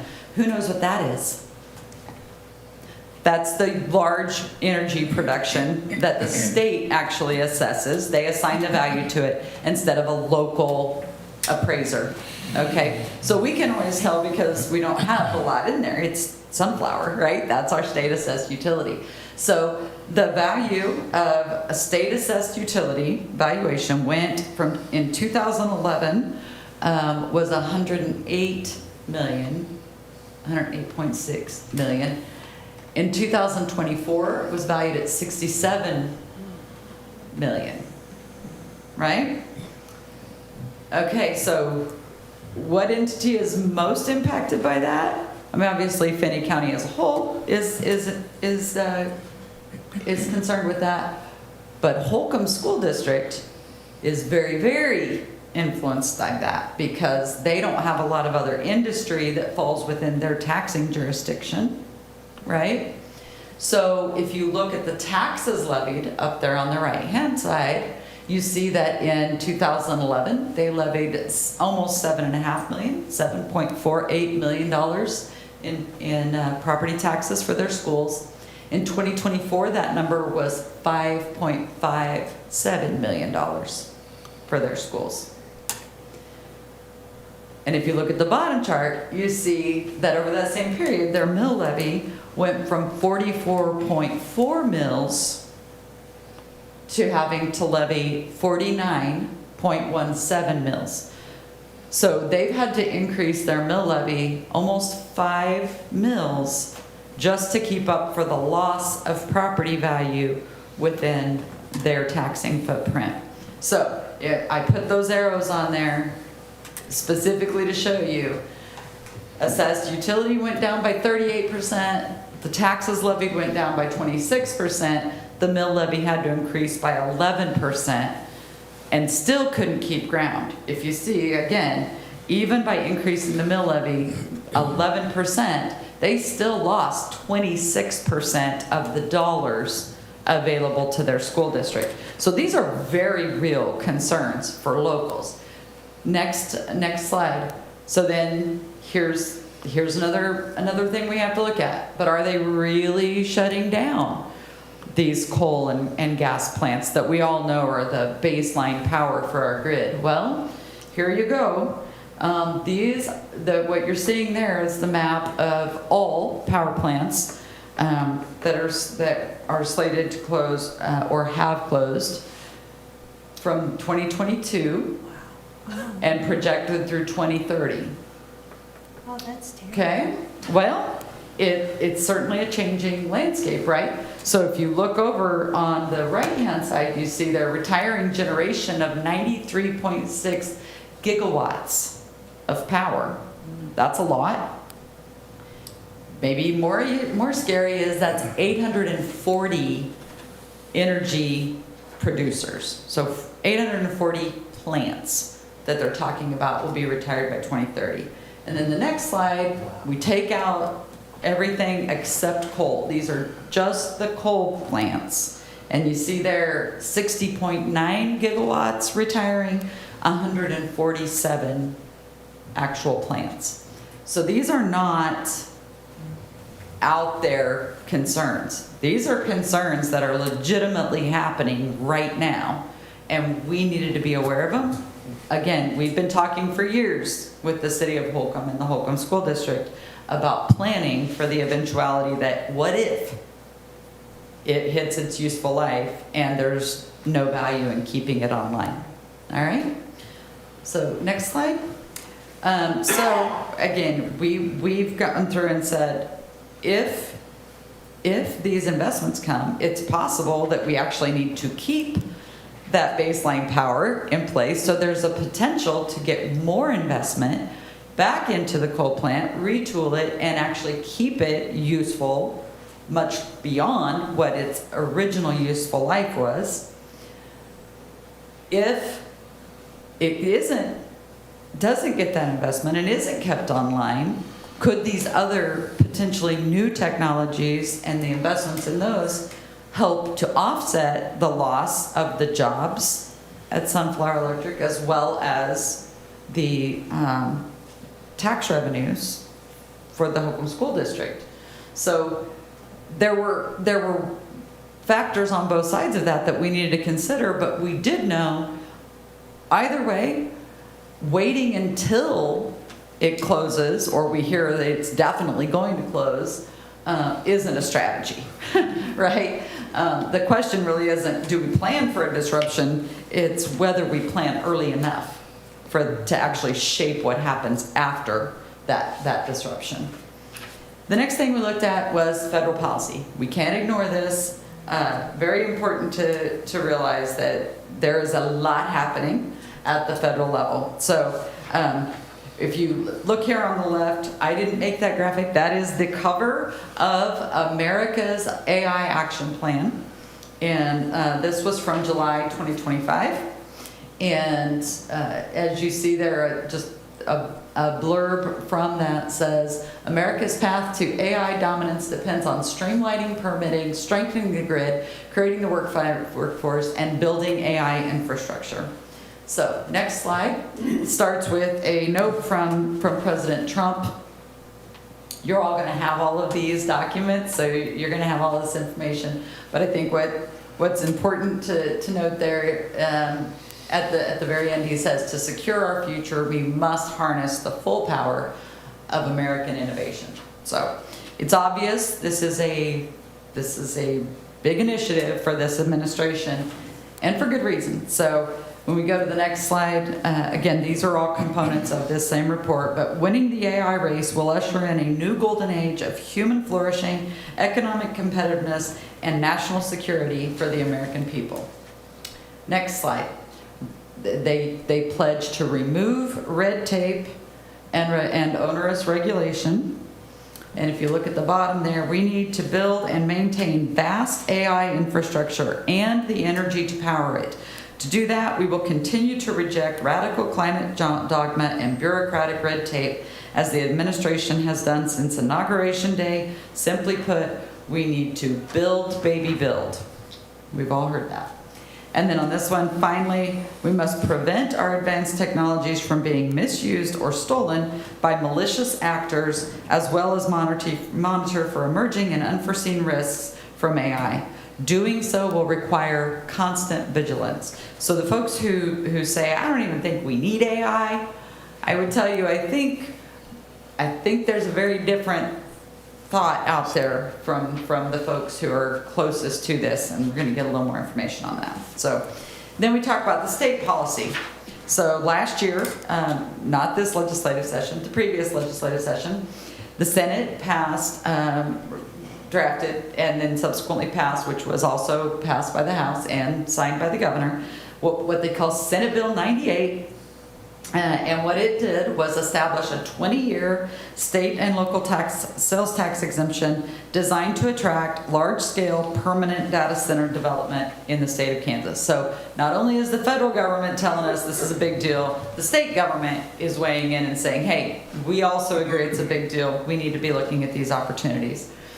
And then down in that lower section, I just highlighted an area. It says, given these purposes, Commerce recommends that each applicant maximize community benefit by securing all power at the project site at the time that they execute an agreement. So to protect the ratepayers, to protect our current needs that are already on the grid, they're saying you need to figure out your power situation, whether that means building more capacity, buying somebody else's new capacity, but you can't rely on capacity that's already being used to support your new project. all right? So the state tied their incentives to that requirement, all right? The next phase, we go into water. Applicants must adopt a comprehensive water plan that reflects responsible stewardship and long-term operational sustainability. So again, the incentive that they created is tied to, you have to be mindful and take care of water. And again, who does the water belong to? State of Kansas. The state. So they actually know what's being used, right? So, and then required documentation on there. Again, I just think it's important people know. Electricity purchase plan and executed agreement, and affirmation to use a water conservation and reuse plan. So we're watching that every step of the way from the state of Kansas. Next slide, ongoing compliance. Because they're, you say, well, yeah, I mean, they can do all of that to get approved, but then what? Well, ongoing compliance. They must continue to adhere to their water conservation and sustainability practices. And further, there are clawbacks. So the state has the potential to terminate any incentives that it's offered them. And two of the things that they have listed as specific clawbacks are non-compliance with electricity purchase obligations. So in other words, you didn't get your own power and you're trying to use existing power from your users.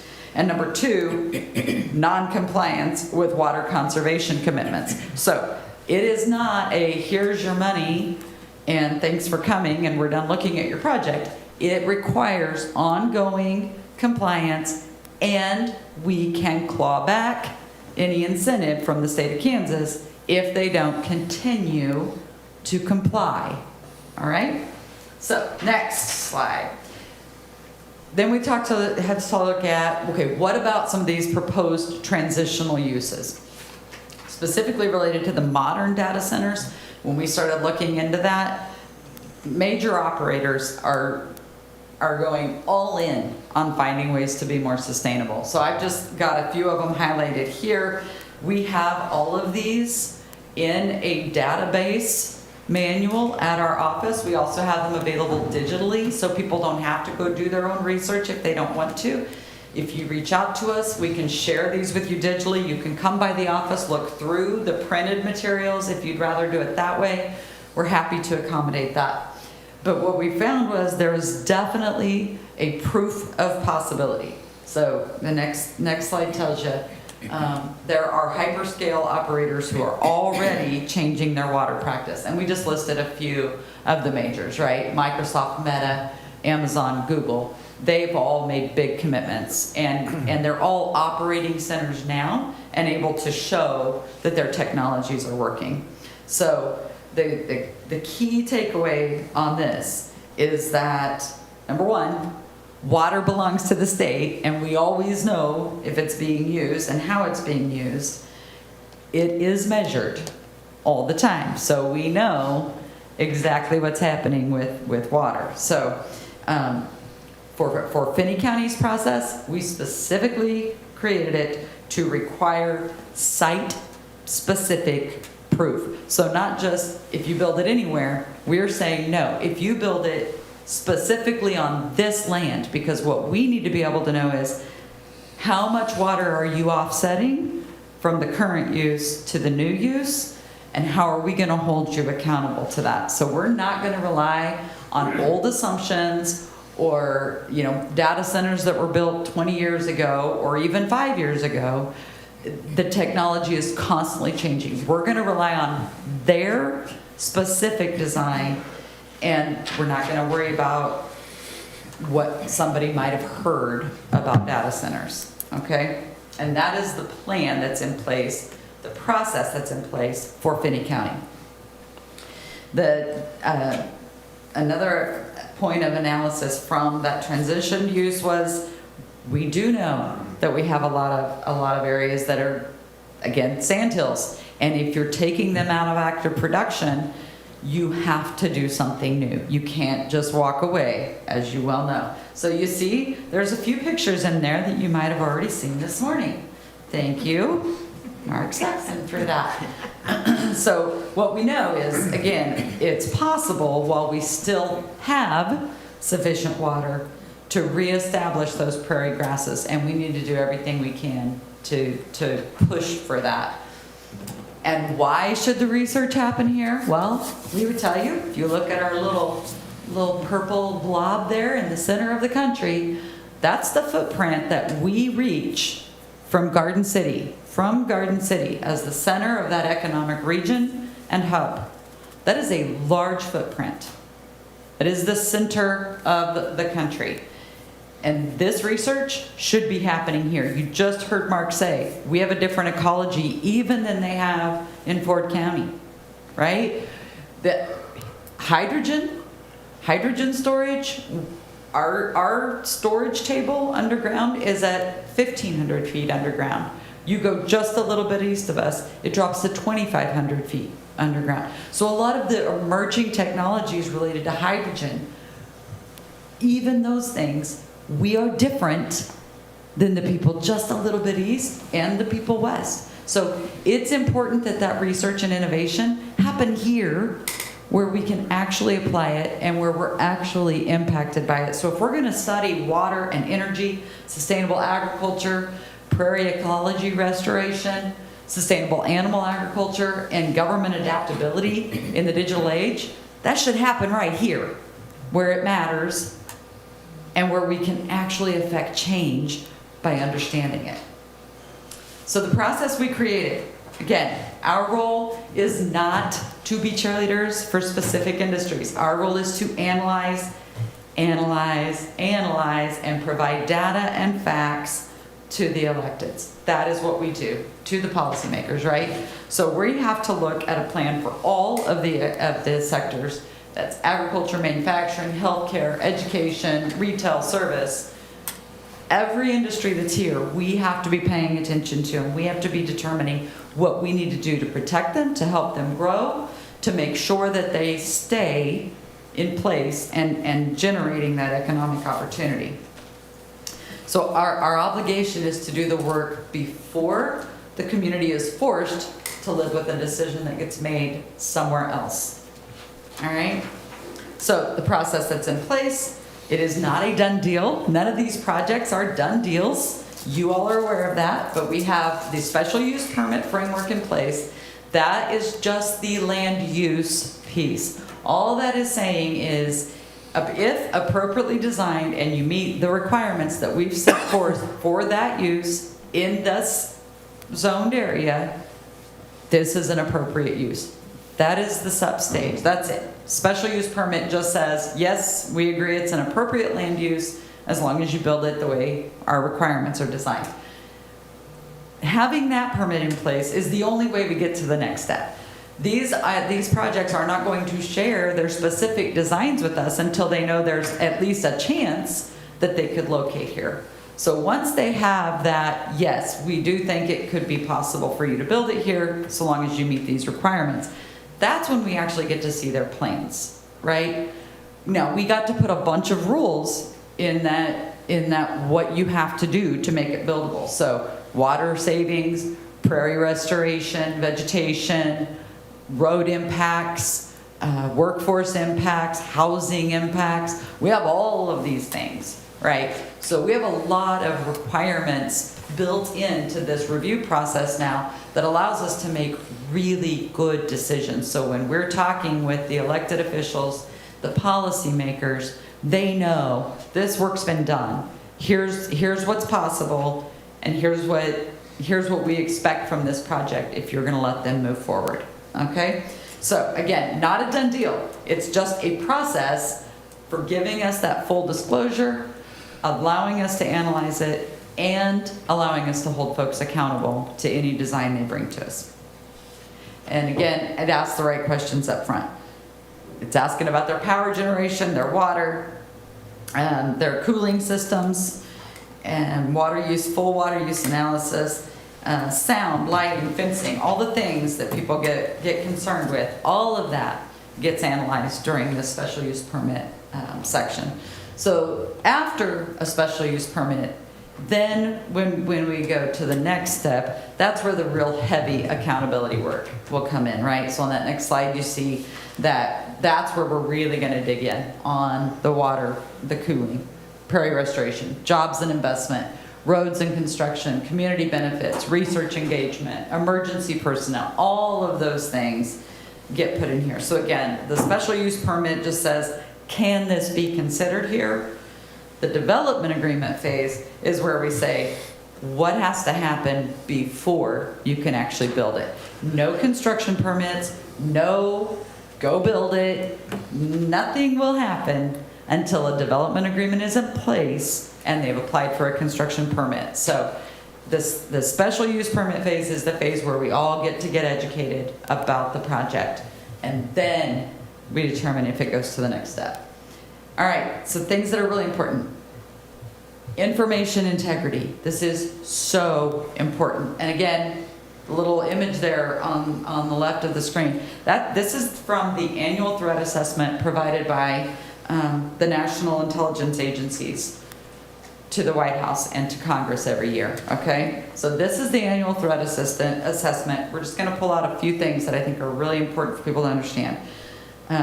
It says right there on the cover, the report notes People's Republic of China have increased capabilities to conduct covert influence operations and disseminate disinformation, including AI-generated content and fake social media accounts. So we know this is happening. What we're saying is leaders have to treat information integrity as a serious governance responsibility. You cannot assume anything. We've all seen artificial intelligence generated videos and photographs, and we say, is that real? I don't know. And it's getting better and better. So it is ever more important that we know the difference. So if we go to the next slide, these are just some breakouts. And if you see, I put red flags, things that were concerning to me as I read through the threat analysis. The PLA probably plans to use large language models to generate information deception attacks, create fake news, imitate personas, and enable attack networks. China also has announced initiatives to bolster international support for its vision of AI governance. Another one on China. Beijing is likely to feel emboldened to use malign influence more regularly in coming years, particularly as it fields AI to improve its capabilities and avoid detection. And then when we look down in the next section, they are committed, China is committed to directing the private sector to become a global science and tech superpower, surpass the United States, promote self-reliance, and achieve further economic, political, and military gain. And then down in that last one, red flag, PRC government is investing hundreds of billions of dollars in priority technologies such as AI, microelectronics, and biotechnologies in pursuit of its self-reliance goals. So obviously they are coming to compete with the US for our global positioning, right? Next page, threat analysis, Russia. Red flag, Moscow's use of AI to augment military operations probably will further hone Russian tactics and capabilities in the event of future conflicts with the United States and NATO allies. So folks who are potentially going to go to war with us are enhancing their use of artificial intelligence on the military front. No wonder Washington thinks it's important that we keep up, right? Next one, Russia has also demonstrated the use of AI-enabled anti-drone equipment during its ongoing conflict with Ukraine. And then the malign influence activities. Moscow uses influence activities to counter threats, including by stoking political discord in the West, sowing doubt in democratic processes, and U.S. global leadership, degrading Western support for Ukraine, and amplifying preferred Russian narratives. Moscow's malign influence activities will continue for the foreseeable future and will almost certainly increase in sophistication and volume. So again, so everybody understands what they're saying there. Weakening our belief in and trust in the democratic process. The public processes that we have built our entire government structure on are being maligned by foreign actors who seek to weaken our nation and put us at risk. Do you think there's a need to keep up? We certainly did.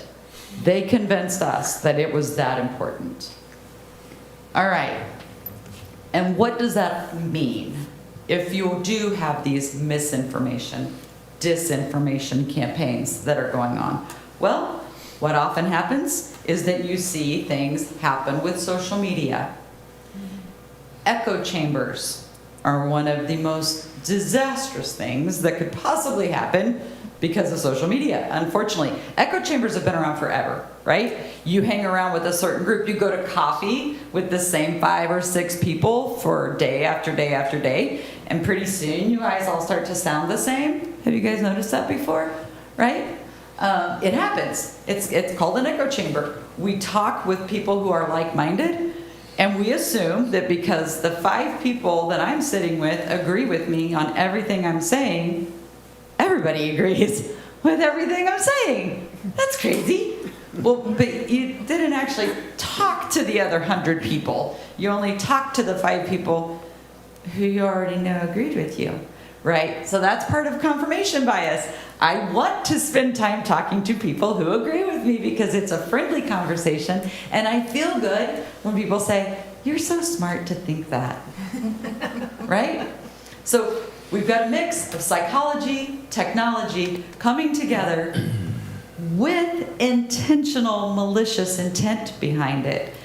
Add to that the social media companies figured out how to control the algorithm so that they give you more of what you want to see every time you log in to their media. And why did they do that? Well, because they have advertisers and they're making money off of you seeing their ad go through. So they're feeding you the information that they know you'll stop to look at.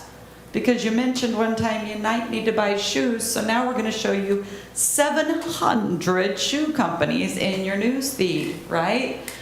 Unfortunately, that also amplifies the echo chamber.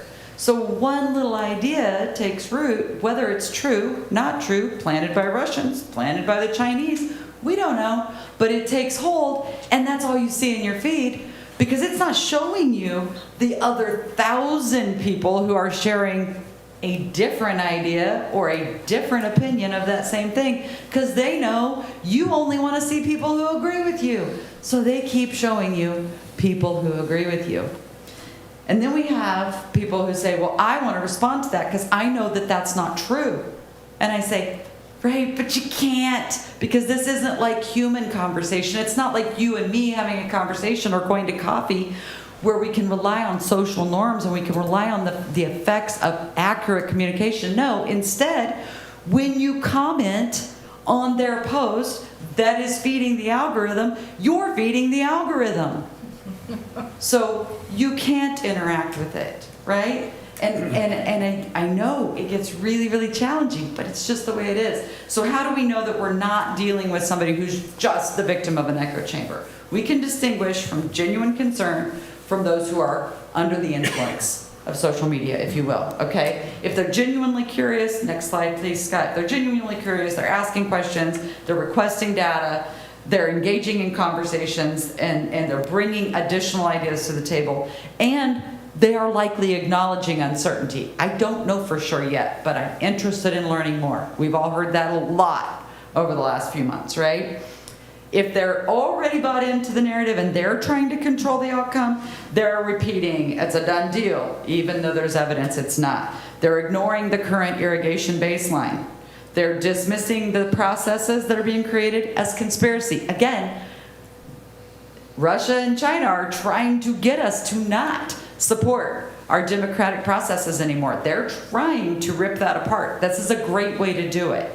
Get people to question their elected officials, get them to question the process. And eventually, we'll turn them and they'll move to a form of government more like ours, which is, quite frankly, much more manageable of the people, if we're honest.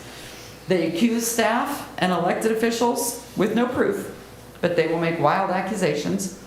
They prefer outrage to clarification. Now they're actually getting a reward by being outraged and being angry. I'm so angry.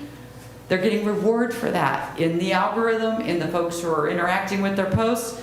So they would prefer to be outraged, which is horrifying because we all know that this cannot be healthy as a society or as an individual, right? And likely they're using memes and email templates to reinforce, right? So those two things, the memes, the reason that they want to use and share the same picture or image over and over is because that image recognition gets picked up easily in the algorithm and knows, oh, they want to see that.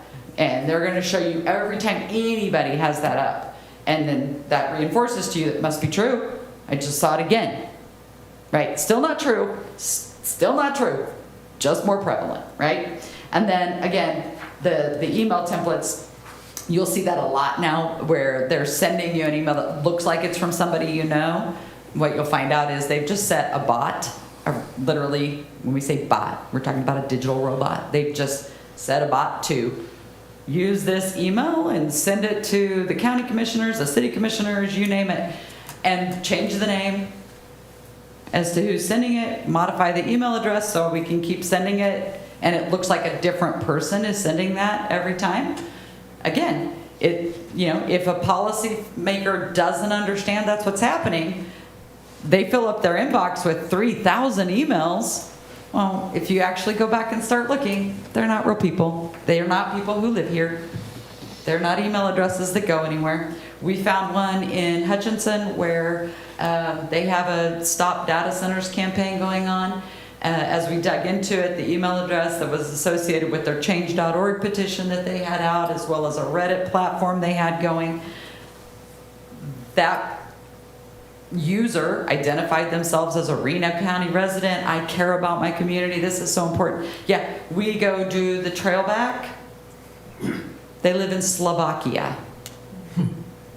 And they've got hundreds of people in Reno County joining their crusade against their own county. And the person that organized it all is in Slovakia. So it happens, right? It's happening here. It absolutely is. These things are happening everywhere, and it's important that people understand it. So, again, when we go to the end here, I really think it's important, though.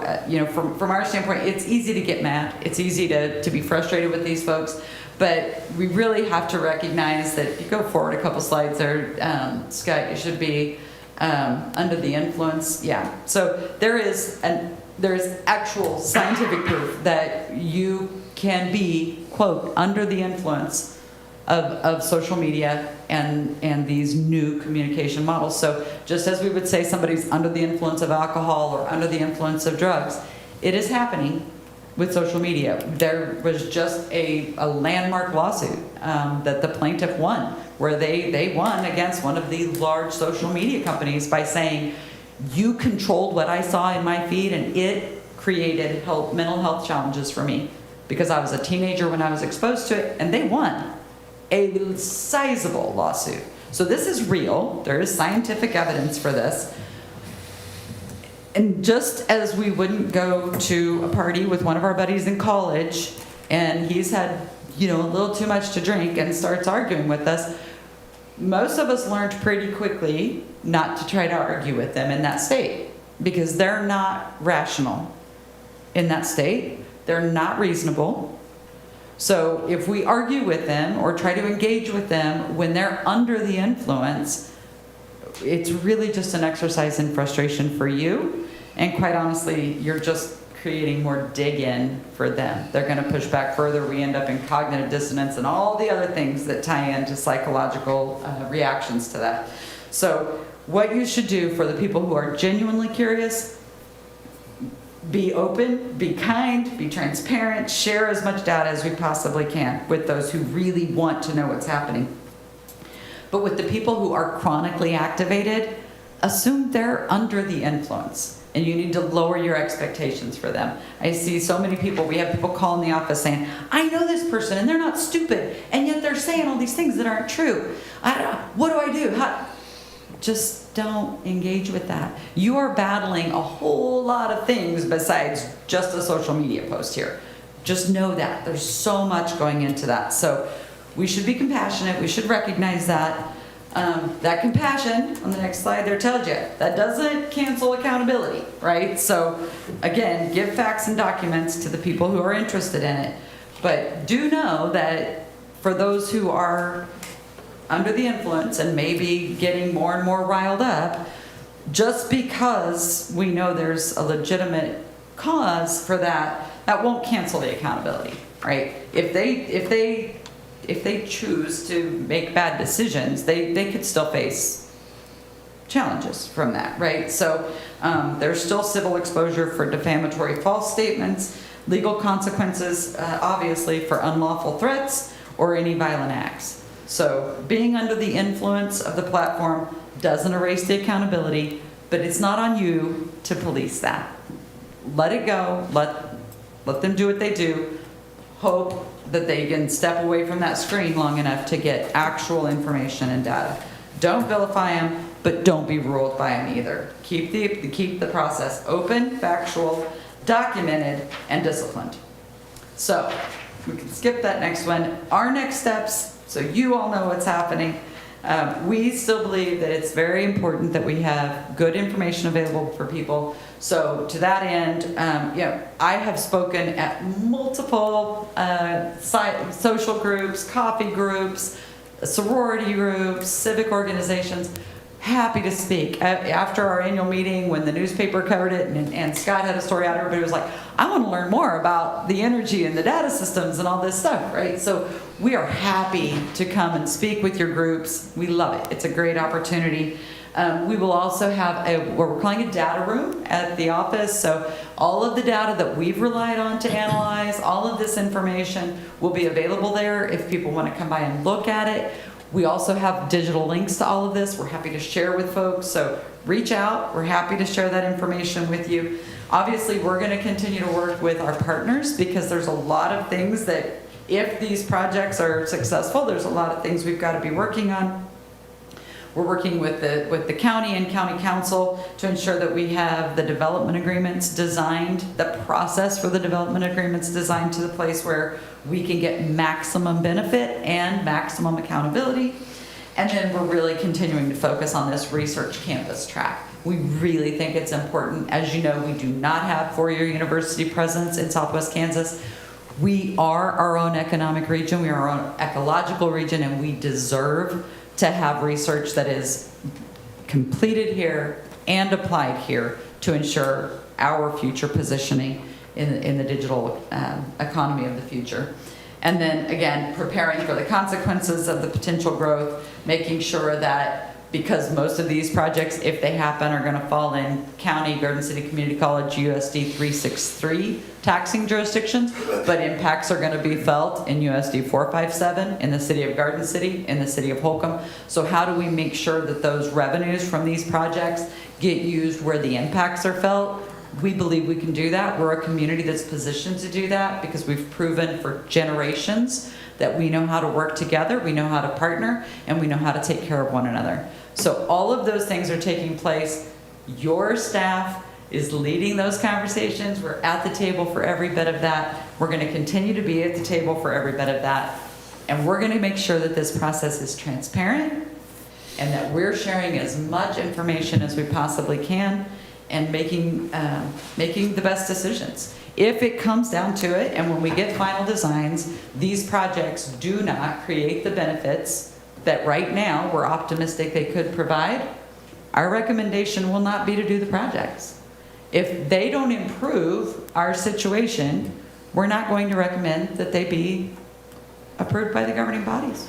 So We don't need to be, as board members, you don't need to feel obligated to speak on behalf of these projects or even the specific technologies. Don't worry about that. What you need to be speaking to is, we have a process. We have a lot of research that's already gone into this, and we were going to continue to do research. We are engaging experts. We are engaging Kansas Geological, K-State, GMD3, right? We're going to make sure that we make the very best policy recommendations to those we serve and those who fund us. That's what we're going to do.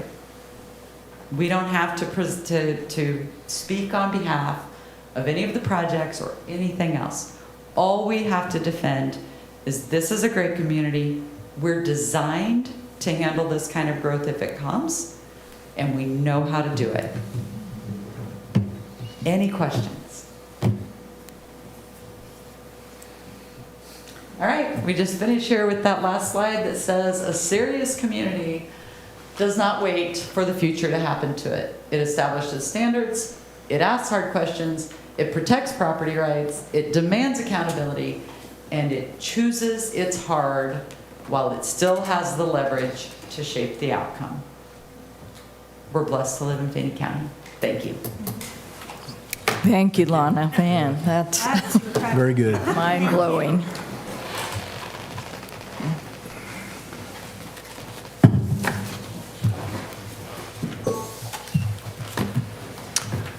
Okay, any questions regarding that? Absolutely none. But it's in the data room if you'd we'll like to move stop on. by the office. New There will business? be, I'm sure. There will be, here in this area, you will see a helicopter. Yes, the electromagnetic which resonation, we'll be I believe. Trying to verify that water pool that you talked Yes. about. I'm glad you mentioned that, Sam, yeah. The other problem you have, though, here, you talk about the water rights the state had, that happened in 1945. The problem is Oklahoma and Colorado don't have it. And so the problem you have there, I mean, the best thing happened here is the water meters, but they don't have that in Colorado and Oklahoma. And you got Oklahoma water coming into Kansas. There is some transition, but as you know, we've made great strides in being able to determine how much of that moves. And we do know the replenishment of our piece. That's why the producers here are having trouble with it when the neighboring states are Yeah. doing the same. And then we've been very fortunate in the fact that we've brought in all the livestock industry. We actually have more demand for the product than we're able to even produce today. We also have 2 really cool shuttle loaders if we need to bring in crops that we can't sustainably grow here, But which you can't bring in for is super helpful. True. I got a question for you. When you said the water comes in from Oklahoma and Colorado to here? Well, no, not to here. No, But up okay. there going across state line. Oh, okay, okay.